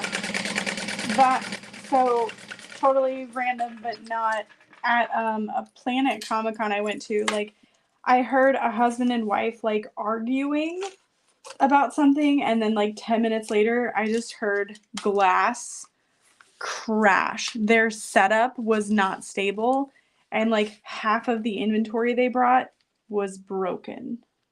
Oh my gosh. And it was like hand painted glasses. Oh, I would be devastated. Like, Yeah. I was like, I gotta walk away. Like, I want to help, but like it's been awkward already, and I just can't. like, I want to help you, but yeah, there's a lot of awkward moments that sometimes happens. Yeah. Yeah. Just like, The person that there was a bad person that I was checking out their stuff. Everything was zip tied to something, and I in my head that makes sense. But a person wants to feel and look at the bag, try it on to see if they're going to purchase it. yeah. And I think it comes down to customer base. Like, if you know you have a very specific customer base and they're not going to care that your shit's zip tied, fine. But yeah, that's definitely not my aesthetic. Mm-mm. Again, none of my bags are that expensive that I would be devastated. Like, literally, I have one bag going to C2E2 that's over 200, and that's because I'm like, well, if it doesn't sell, then I'm keeping it. I've actually had that situation a lot where I'm like, I'm gonna just keep it. My husband's like, you never do keep it. I'm like, it's okay. It's okay. But it's sold at a price that I'm okay with letting it go. Yeah. I remember the first convention that I used to put away all my stuff every night. And then someone was like, why are you doing that? And I was like, well, what if someone takes it? And they're like, no one's allowed on the floor.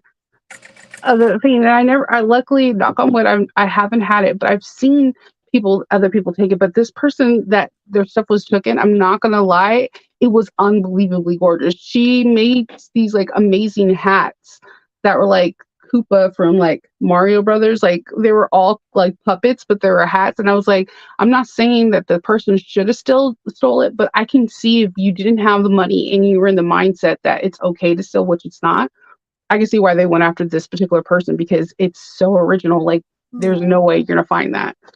But also, like, why would you steal it then? Because somebody might see it someday and know. Yeah, I know. But that's part of the beautiful karma. Someone would be like, "Oh yeah, that's my hat," and I remember I have never sold from you, sold it to you. Do you ever have people that come back from like a previous year and like, I bought my bag from you last year. Look, this is it, and I want to buy another one. That's the best feeling. Yeah, truly.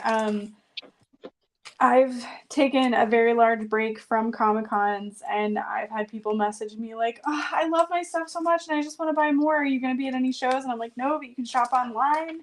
But it's different when you're in person and it's that impulse. But I've had a lot of people commenting on my recent post, and they're like, oh my God, I'm so excited to come and buy a bag from you. And there was one girl who literally bought like 5 bags over the course of the weekend. And by the end of it, I was like, can you just take this one? Like, I can't take any more of your money. You're the sweetest. And like, she wouldn't. Thank you. Exactly. So she wouldn't allow that. She was like, no. You, like, please, I love your stuff so much. I want to give you my money. And I was like, okay. Are you sure? Okay. I had one of my friends hide a zipper pouch in the purse. That is so sweet, though. Give her something. She's the cutest. Oh yeah, I love when people follow you. I think that is just it feels good that like the artwork that you're putting out there is getting appreciated. Yeah, exactly. And like, yeah, it's just such a fulfilling feeling. 100%. Someone said, so if you're selling a bag for 150, do you have clients that roll their eyes and say it's too expensive? Yeah. Absolutely. Yeah. That's not your customer. Yeah. There's always gonna be naysayers if you sold something for $20. They're like, oh, my mom can make that. Then you can go to your mom. She's amazing. You should pay your mom more. I'm sure you've had this too. You've had people that like will wait till Sunday and be like, okay, but will you take $50 off? Yeah, don't do it. No. Don't like that is do not do that. And only trade with other vendors if you really are interested in that stuff, and don't feel like, okay, they're a vendor, I'm just going to do this. No, only if it's something you both mutually want. Because I fell victim to that because I feel I'm like a people pleaser, and I'll be like, okay, and I know I'm never going to use these fairy wings, but sure. Yeah. I'm never going to use, I have a lot of tiaras that I've never used before. I just want to throw that out there. And there's one that I do want to wear, but it's probably going to be once in a lifetime. So like that's something that you need to get familiar with, is that if other people see your bags that are vending, they will say like, do you do trades? And if you're open to it, then that's awesome. But if you're not, don't be afraid to say no. Oh, yeah. But you can offer like a vendor discount. Like I do that sometimes. I'll be like 5 or 10% off of a vendor if there are people that I trade with. Like if you are anybody that has any kind of tumblers or like handmade dice, I don't know what it is. I'll just be like, yeah, let's trade. Let's do some trading. Absolutely. It depends on what it is. And I always trade for art. I love art. I have so much fandom art throughout my whole entire room. I will always do that. But the first year I was there, I literally got pressured from someone with jewelry, and I have like a really sensitivity to a lot of jewelry. Oh no. And it was like an experience, and the person next to me was like, yeah, it's okay to say no. And I'm like, I know, but I don't want to hurt anyone's feelings. Yeah. And it is kind of like a double-edged sword. Like if you are in that community and you see those vendors a lot, sometimes it's nice to just like build a community off of that. But sometimes it's like, I genuinely don't need this. I'm so sorry. Yeah. Yeah. And it's okay to just say, Set a boundary. Yeah, I think that's important. Also, what would you tell, other in your your con kits, what do you have in there which you would tell somebody else who's starting off to put in there? Ibuprofen, lotion, hand sanitizer, Sharpie, Chapstick. definitely chapstick. Maybe a granola bar, some kind of snack because you might get hangry or lightheaded. I get hungry. So much. I usually bring like a thing of bagels because they're easy to eat, they don't make a mess, and like they fill you up. Yeah, that's But smart. I love bread, so that's me. I love bread though too. Bread. Yeah, you eat bread. I think of what else. Extra price tags Mm-hmm. in case one falls off. Scissors, a screwdriver. But that's because my setup has No, screwdriver, that's actually really smart. yeah. Really, really smart. I think, like you said, a flashlight is a really good idea. I gotta remember scissors. I keep trying to say I'm gonna buy some like crafty ones that go around your neck, but Be careful I have about security with that. like yeah. Usually I put that in my show bag because as a vendor, you don't really go through a lot of security, so they're not going to be like, what are you doing with them scissors? Like, I don't know yet. If somebody acts up, maybe I'll cut them, but. I plan on cutting with these scissors. Yeah. Granola bar is a good one. My husband always puts peanuts and like fruit. Like he's like big on like fruit snacks, like not the ones I like fruit roll-ups, but he'll get the actual ones that are like at the health food store. They give you some. He's like, keep up your energy, and he always packs like Coca-Colas or anything with caffeine in it in my kits because you do have like a super high and then you can have like a crash where you're like, okay, Oh my gosh, yeah. After peeling for so long, it's just like my face. Yeah, no, like I don't want to see anybody. Yeah, and then also don't like don't forget to treat yourself. Like I do the dinner thing too. Like me and my daughters will go to dinner after the convention. Like we'll have breakfast, we'll eat snacks throughout the day, and then we'll treat ourselves and have some kind of reward system because you're doing a lot. It's so much, and like you're literally there to sell yourself. Like yeah, it's draining.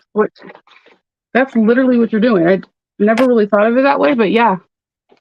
And that's one of the reasons I stopped doing craft shows is like, this is not my demographic. Why am I sitting here explaining what I do to someone who goes, oh, like, I can make this. okay, like, okay, sure, I don't know. But it's just so hard when you're, and I don't know, like, and you can tell when people don't care. I usually get a lot of, oh, good for you. And I'm just like, yeah. Please move on. I'm not here for condescension. Like go to the next booth, please. No, I kind of started. I like to do the Christmas craft shows because I really love making Christmas stockings. I don't know why. I think it's because like it's kind of like a palate cleanser between bags. Like you're making something that is so. I could see. So like I like to do things like that, and then there's so many people that have really cute Christmas pattern stockings. So I'm just like, I'd like to do that. But then this last year, going to it, I made a conscious decision that I'm only going to do it like for the ones that I've like I do one or two each year, and I'm only going to do those and not try to put out applications or fill out applications for other ones because it was literally mentally draining. I was like, they're more mentally draining than a Comic-Con because at least people are there because of your fandom. And I feel like, I don't know, people can be kind of judgy at craft shows. Now, I haven't done a leather craft show, so I hear those are really different. Like, I'm assuming that when you go to those, people are aware of the value what they're buying. Oh, wow. I didn't even think that there were things like that, but I don't use leather very often.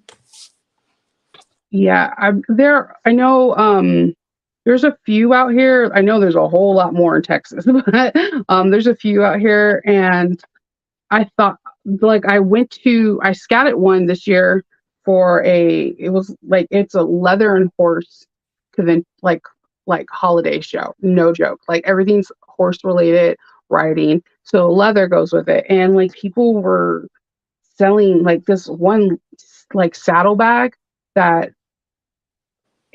like the cheapest one this gentleman had was $900, and people were just he was just racking them in. I was like, okay, well, maybe I need to get into leather. I don't know. It's definitely skill, and people will pay for that, and it should last longer than any vinyl bag we make. Truly. Yeah, and it wears really nice. Mm-hmm. And Sarah, that is very true. You are your brand. Protect it and take care of it. It's very true. Yeah. I think that sometimes the first couple conventions, I was trying to be like Shira and like trying to do it by myself. And then I would take a week to recoup. Like I would always wind up getting sick because I didn't just ask for someone else to come with me and help. Because sometimes you just need to walk away from your booth or just like use the restroom like a normal person. And if you're by yourself, you have to rely on the buddy system within the tables, and always be nice to your neighbors, introduce yourself. Yeah. Because they're the first one to be like, this person took something, and like going after it, or like, oh, you look tired. Do you want to like stretch your legs? I'll look after your table, or Yeah. your neighbors are your friends. Yeah. I'll admit I'm not the greatest. Well, that's not true. I definitely would adhere to that rule because you don't want to piss off your neighbor. It's just going to make for a No. comfortable show. I think I Yeah. would make nice, but I wouldn't be like buddy because then you don't want them talking to you the whole time. Yes. 100%. Because I'm a person that I can sew completely in the quiet without any TV or anything. So I like silence because it's far and in between now with kids. And I don't want to like have small chat or like weird conversations that like go onto a tangent of something like odd. Yeah, and then there are vendors that don't know like when to abruptly stop a conversation. Like, okay, customer, shut up. You don't exist. Only this customer exists. Yep. Yes.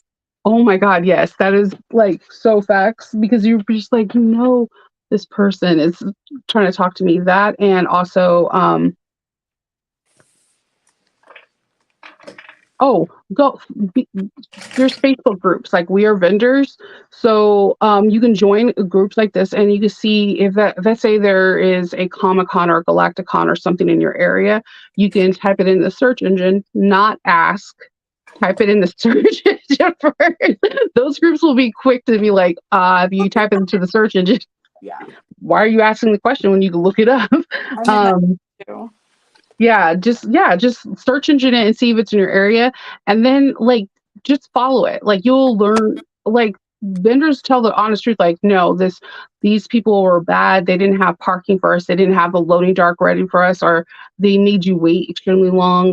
Like you're gonna get different perspectives and for like customers, or like I don't know. We Are Vendors is like something I always look into, even when I'm at a convention over and over again. Because sometimes you may have the same experience as someone else and you thought you were going crazy. Yeah. like it truly does help. Yeah.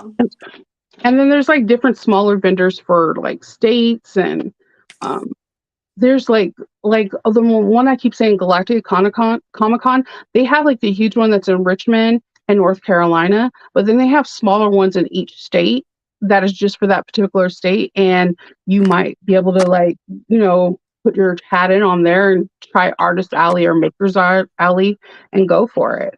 And it'll be fun. Very true. I'm like missing like a stabilizer piece.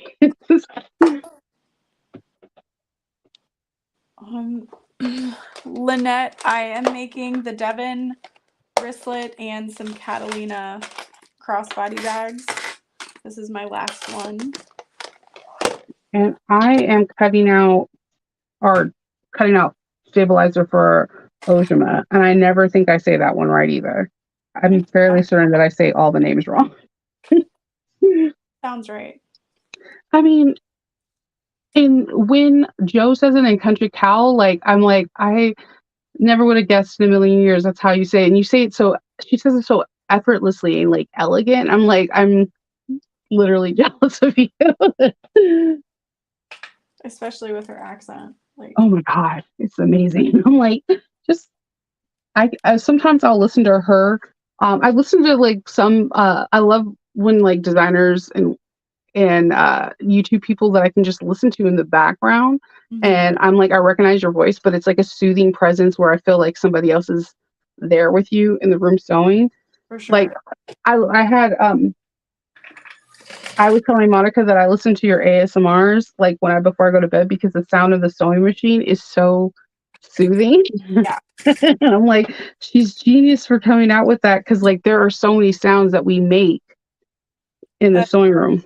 Just bring us back to like a flow, creative, like peaceful sound. You should do, I'm telling you, you should see if you can do a podcast or Audible off of it. I believe people will just buy that. I'm an Audible person and I have sleep tracks. I'm just like, there's none for sewing. Just throwing that out there. No, you should do it. You came up with the idea. I love coming up with ideas, but yeah, that's just, yeah. I don't know. I think that was really creative creative of you. And I think there's a lot of cool things you do different on your channel and you really put yourself out there. It's like awesome. I also watch some like if I'm sewing a bag that I know you made a video for, sometimes I'll just put it on right beside mine and I'm like, we're making the same bag. This makes sense. Let's do it. Same pace. I love that. Yeah, I started going live in Sew Whatever like 6 or 7 years ago just to sew. So I think like I always have that mindset of like, well, I'm just hanging out with some friends. Like, I mean that like have you just like looked back and just like I did it. Like that was amazing. I don't ever really take the time to like sit there though and go like, yeah, wow. I was telling a friend the other day, I was like, you know what?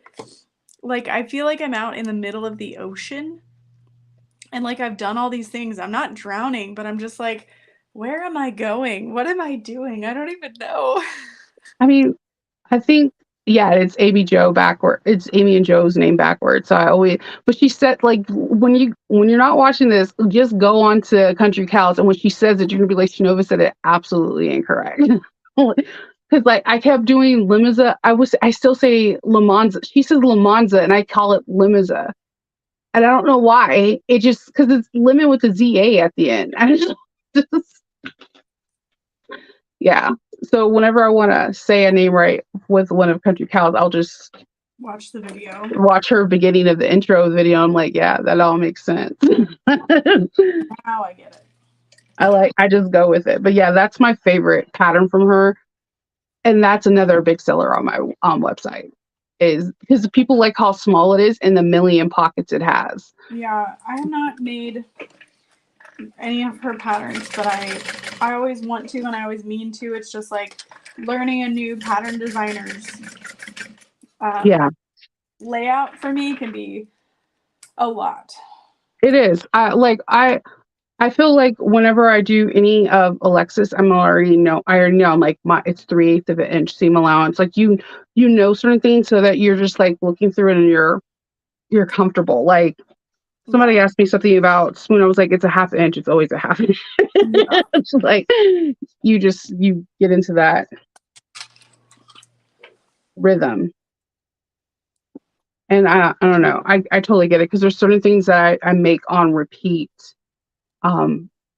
Because I don't have to try to search and try to find the instruction book or download the instruction book for like the 80th time. Right. Unfortunately, I've done that way too much. Like, I'll be like, didn't I just download that? I did make my first everyday tote though. Oh And wow. I know I feel like I was the only person in the world that haven't made that one. And I understand it is amazing. Yeah. It is amazing. I was like, I see why people love that bag so much. It's kind of epic, and it comes together like that's one of her faster ones because I always find that she has a lot of padded pieces, but once they all are interfaced, like everything just makes sense. It's true. I absolutely love her patterns. I don't know. I feel like it came out during a time that like I had a pattern that was similar that I was making a lot of, so I didn't feel the need to make that one. Yeah, someone brought that up to my attention recently. Like they like how do I buy a pattern that I have there's one similar out there? And I put it like this, like I feel like you all that are designers are kind of like architects. You build these correct like creative like bag houses. And Mm-hmm. each one of you have a different technique that I could learn from. So that's when I start like collecting patterns is a whole different hobby than being a bag maker because I feel like I learned something different from each one of you. Like I feel like I got my applique skills from your reverse, your off on your Emily. Yeah. That was my first applique, actually, Oh. reverse applique, and then it just kind of progressed. Like, oh, I can do this now. I can do this now. Yeah. Yeah, I was like, ooh, And yeah, that's definitely something I prefer in a pattern is like the building blocks. You can learn building blocks. you're not, wait, you're not old, and you're not. I understand the tired. Yeah, definitely go to bed. I'm with you. I'm one of those people that I'm usually in bed before midnight. If It's you my need kids. to go, you tell me. Yeah, I'm probably gonna be heading up to because I don't know. I don't know how you do it. Like you have a toddler. I don't do it often anymore. I really don't. I wish. Like right now it's 10:48 here and I'm like Yes, it's like I don't know. I don't like my kids still like pop out at weird hours, like 2 a.m. Like, oh, I'm just gonna go get a cup of ice water. And you're like, it's like 2 a.m. Like, why are you even up? I was asleep and I just got up, or just like random weird things happen with my kids at night, and I'm like, okay. And then my husband is a night owl. He's a person that can stay up until like 2 a.m. And you're like, what are you doing? Playing video games and watching football or soccer. He's a sports fanatic. yeah. I definitely like I am in bed, but I'm definitely not asleep until probably 2 a.m. just because my brain is like thinking about 40 million things. Yeah. I'm like, I'm either in bed and I'm window shopping. Mm-hmm. I like to do that. Or I like to watch fashion shows to see what trends are in that I can have it a part of my bag. Um, I will watch the Met and like judge everyone's dress. Okay. Oh, yeah. Like, that wasn't great. That was. And I like live to watch the Met to see what Blake Lively's dress is going to be like because every year it's always like, Funny. how do you think of this? I don't know. She's like a person I think I want to meet. That I I don't know. could. What, She seems like she would be very sweet. yeah, and like kind of down to her earth, but just like that natural, like fae, like beautiful creature. Like I don't know. I also want to meet Angelina Jolie. I feel like I have a lot of things to talk about with her. Like I don't. She has a lot of kids. I have a lot of kids. I'm just. I feel like it would be a good conversation. Um, but no, I'm usually window shopping and then I have an Audible on, and I'm one of these people that if I'm at the last hour and a half, I will not go to sleep until I finish it because I will be thinking about it. Yeah, that's fair. And like you're like, you know what? I don't need to sleep that bad because I'm gonna think about it for the next 2 hours anyway. Yeah, it's pretty ridiculous. Like Yeah. my Audible listen history, like I feel like they judge me every month when they send me hours that I've listened to, and I'm like, okay, look, I sew. Okay, I can't watch TV. This is why I watch like listen to YouTube because if I am the most accident prone person ever. Like I get in like stupid accidents, like very preventable. Um, let's see. I thought I cut out that piece. Um, Kayla asked, what is your favorite fandom to bring to a con? Lord of the Rings. Because like it's always interesting conversations or like interesting people. Like I always get a person that does a Smeagol and like they'll be like, my precious, and hold the bag. And I'm like, oh yeah, I like you. And there used to be once upon a time, like I would make this Mr. Gold bag, and like only certain people would recognize the fairy tale books. And when they did, it would make me happy. What about you? Favorite fandom to bring to a con?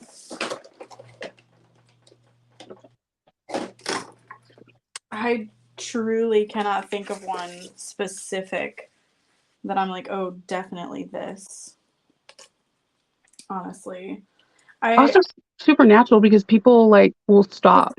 say maybe Supernatural because like that is something that I truly love. Like I have spent hours and hours and hours watching and rewatching because I don't have to look to know what's going on. Exactly. So like those people I get the most, I guess.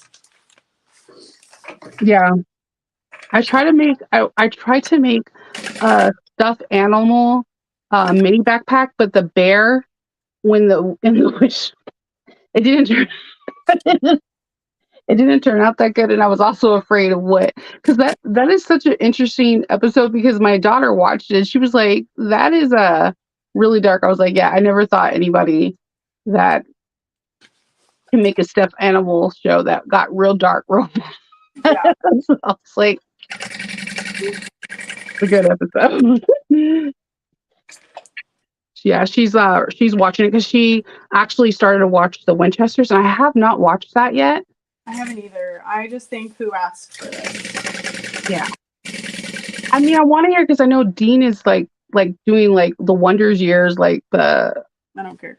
you're like it has to be the original. Yeah, like I don't know That. I'm just still really mad about the ending. Grid Sisters. Mm. Like they were gonna spin it off and then they just didn't. And I'm like, why wouldn't we want an all-female cast? Because every spinoff they ever made for Supernatural never came. Every always spells the first episode. Like the one I thought was really cool is when they did the Chicago one, and it was like werewolves and all that. And I'm like, this is gonna do it, and it never. The second episode never happened. Yeah.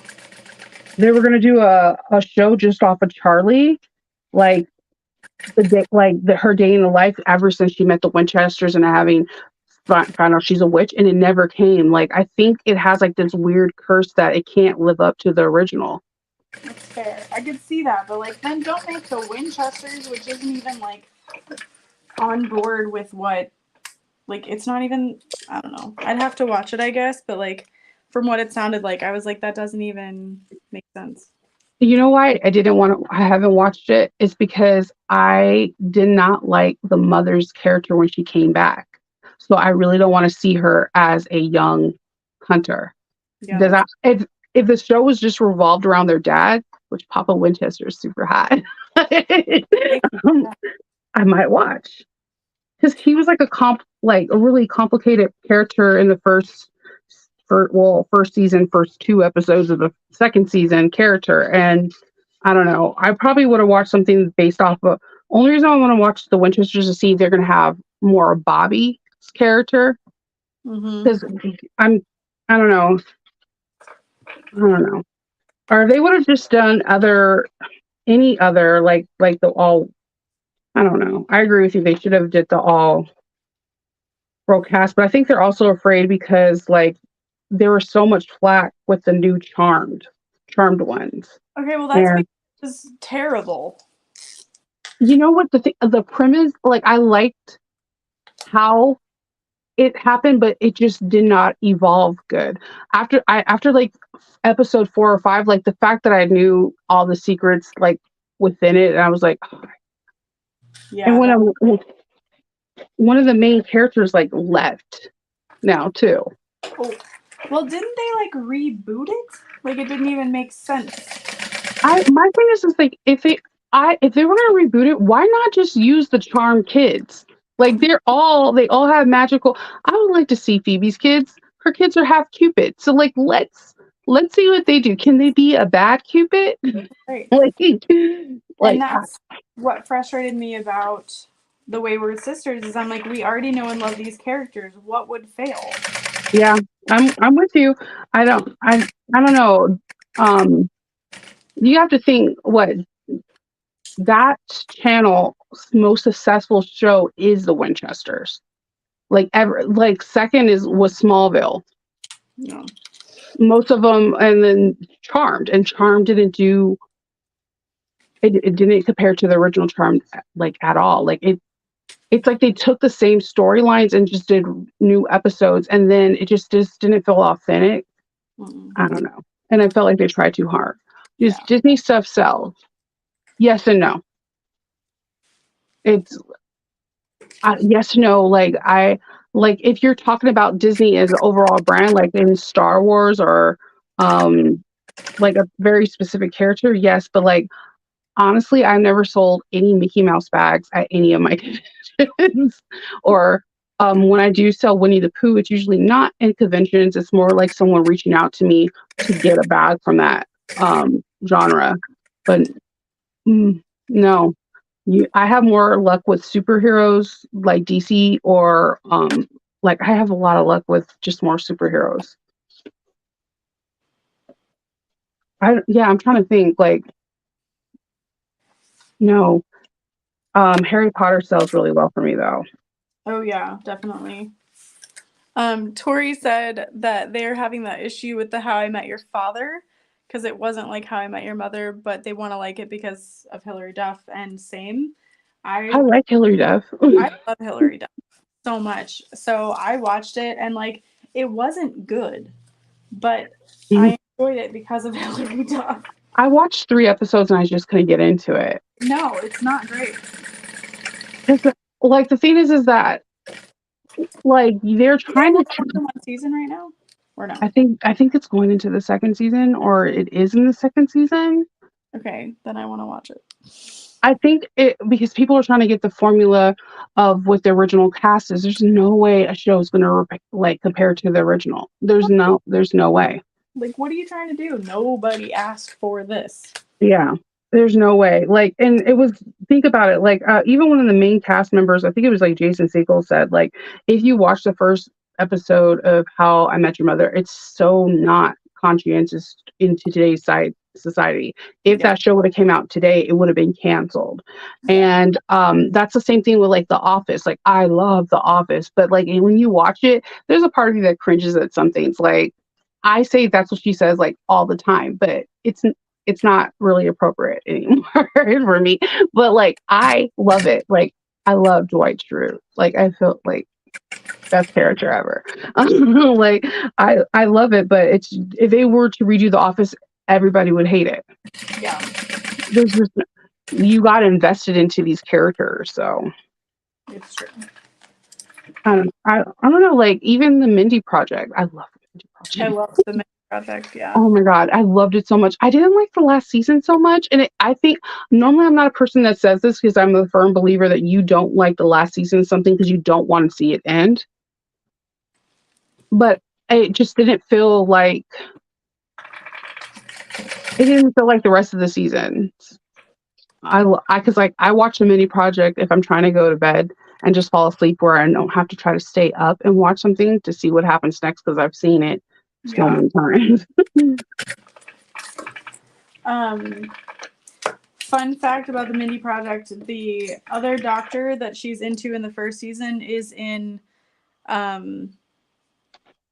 You've Got Mail. No way. Yeah, at the very end of the movie, he works in the not Shop Around the Corner, but Fox Books.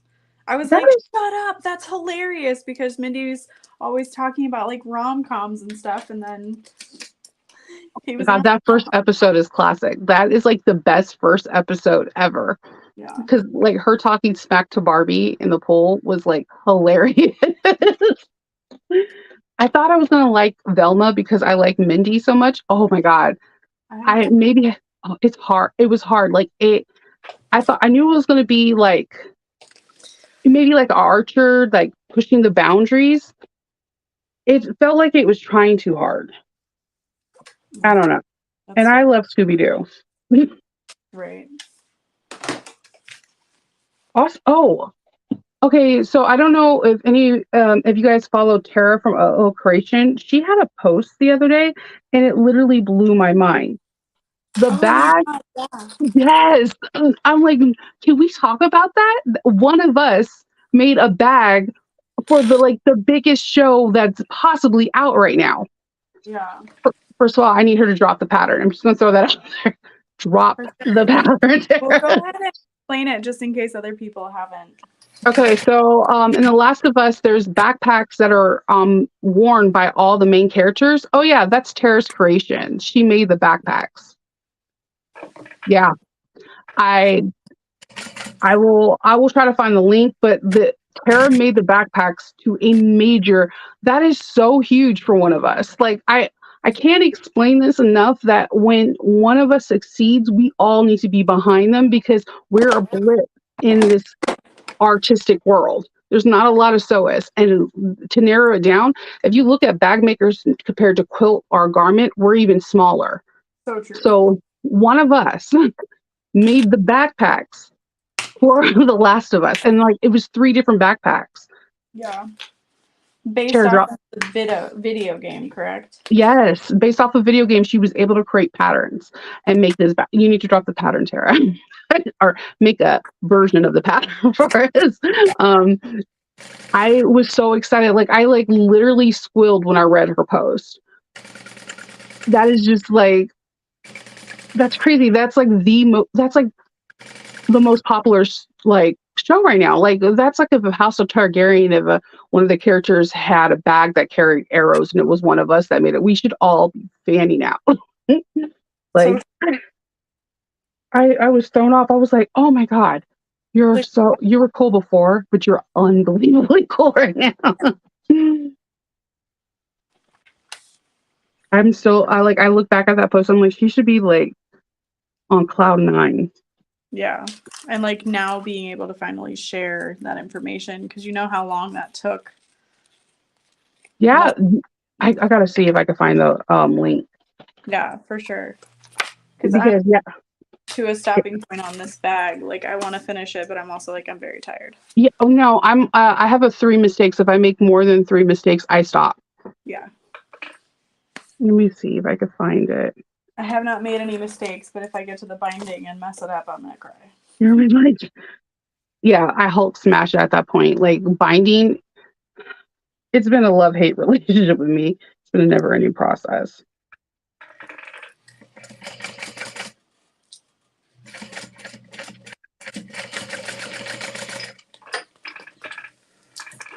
Okay, so it's Creations. The post was like 6 days ago, and I'm gonna put the link in the thing. But I just look at these bags.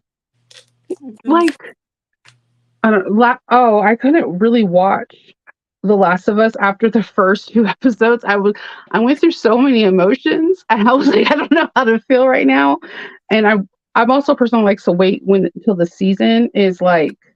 So you can binge.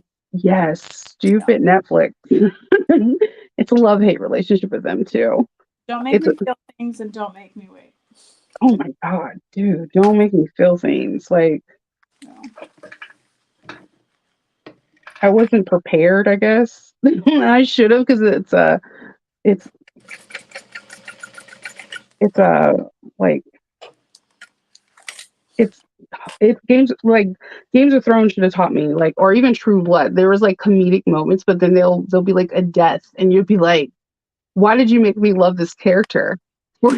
Like, and I should have been prepared because of the Winchesters did that to me a lot. And pretty much and I think the reason why they didn't do the females too is think about it. Pretty much any females that those dudes like got killed or attacked. So, This is true, but except those females. yeah, I'm not gonna lie. Charlie was almost a game quitter for me too because I was like, I can't handle this anymore. How dare you? How dare you? Because like her character to me, out of all the females, were like the most I love cool. Yeah, like I love the Leviathan season. Period. Because like I think it's one of my favorites, honestly. honestly, because the main character is the bad guy. I don't. It's like the perfect bad guy because it's like Captain America. Look at me. I'm the average American person, and he is just evil. Like I have always wished that they made bigger Sins shirts because I would buy one, but I've never found one. That maybe you should restaurant make chain. one. Oh, yeah. I would so buy one for you. I know, right? I'll be like, look, yeah, no, yeah, that whole season, yeah, everything, because that's the death of Bobby too, though. That was a good season though. And also because I think what it leads to, because I like Dean after Purgatory. Mhm. There was something, it was different from like in Hell Dean. Purgatory was a whole different ball game, and I think, and then we get introduced to Kane in the next season, and he was a cool person. It was not expecting him to be so cool. Yeah. I Right the now, I'm rewatching the Darkness. Like we just found out who Chuck was. No spoilers, just in case. I don't know, but Yeah, that's what I'm rewatching right now. I was kind of I felt like that I knew it, but I was still mad at it. Does Yeah. that make like I knew it because like it made sense because Mhm. like his character came in cool, and I don't know. My favorite seasons I think are season 4 and season 7, with the Leviathan. The season I did not like the most is when Sam didn't have a soul. Yeah, and he's I don't. ill and stuff. Yeah. Yeah, I think that's the season that I did not like. That's the season I did not like the most, and I liked the last season, but I kind of knew how it was going to end because I told my husband from the beginning, like, I feel this is what's going to happen. But yeah, I didn't also kind of like the season when Mary was back. I don't know. There's something about her character I just never liked. Yeah, like yeah, the English Men of Letters. I was like, Yeah. Okay, so I did. Okay, I liked that one. I liked the episode. I wish they would have dived further, but not necessarily like another side of the family had a different reason to go after it. Like, because that's just too coincidental. Like, one side of the family, I totally get it. But then you're telling me that everyone knows that your hunters came from your mother's side, but all of a sudden your father's side had your secret grandpappy from, mhm. like, Yeah, that was like too much. But like, if they would have did like the middle letters from like Bobby's side that would have or been really someone, yeah. yeah. I would have been like for it because then it'd be like, cool, we got to learn more about Bobby. Or even what was Bobby's friend that wasn't his friend? Rufus. Yeah, or Rufus's side. But I mean, like have it from like yeah, I want it. That's the only reason I want to watch the Winchesters because I want to see everything that went down between him and Rufus. That's fair. I guess I didn't realize that was all touched on, so maybe I will watch it now. Because there was like a whole different backstory with like his father, all that's like so like I'm curious. I want to see it from the hunting perspective. Like, Yeah, do we get to see Wendigos again? I right. mean, like, That do would we be get to if like? they did the same order. Oh my God, yes. Yeah, of the. I mean, who knows? Maybe they did. I don't know, but But there's some things they're not going to be able to do because remember, like when Bobby, they were talking when they seen Cass and everything, they were like, "Oh, I've heard of angels, but we never seen angels." There's going to be weird things if they like bring in angels. You're gonna be like, "But didn't Bobby say?" Like you're gonna be like, "Wait, that doesn't make any sense." yeah, Also, Cass is my favorite too. he's so good. And there's such a his character has such range from like the very first time you meet him. Yeah, It is crazy. agreed. Like my husband's like, why is every character team Dean? I was like, he's like eating the demons. I'm like, because they know. Because he was like, Bobby likes Dean better than Sam. I'm like, because they knew. Okay, everybody knows. Oh, okay. I'm at a stopping point. Oh, definitely. We've been at it for a long time. So, True. Oh my God, 2.5 hours. yeah. Oh, so Felicia said we started watching the Winchesters and haven't liked it. Yeah. I'm telling you, because like they keep having Mary in the forefront, and I didn't like her character from the begin with. That's fair. I'm like, I don't know. Maybe if you were a little bit more focused on John, like finding out that Mary was a hunter and then like joining into it, like from his perspective, I would have been like, cool, let's do this. Or Yeah. Bobby, like, I don't know. Fair. Oh, thank you. You're amazing. Oh. Good night, everyone. All right. Yeah. Thank you so much for hanging out. I will make sure to link Chanova's channel down below because we need you to get those subscribers. Like, yeah. I Obviously, would that was appreciate the point of this, but like, yeah, that it. would have been nice. I'm so sorry about that. No worries. Yeah, we will definitely do this again. It was so nice to just like freely chat with a friend who I don't get to talk with much because of life. Yeah. Life is so complicated. Asking questions. Is there anything you would like to say to wrap it up or anything like that? Go out there if you're into like any kind of fandom. See if there's a not a cosplay, but a Comic-Con that suits your needs and try. Very true. Just try. You'll have fun. It's a learning process, but it's fun. Yeah, definitely don't go into it like expecting a ton, but go into it as a learning experience, and I think you would really enjoy it. And maybe just even attend one too. Yeah. Oh yeah. Scout it out. Scout it out. Ask other vendors. Important. Yeah, super important. And join like We Are Vendors or something in your community that has it. If you're on Etsy, see there's an Etsy page that has like local, like like smaller Comic Cons that you can go to too as well. Yeah. Oh, thank you. All right. Good night, everybody. Good night, everybody. I'll talk to you guys later.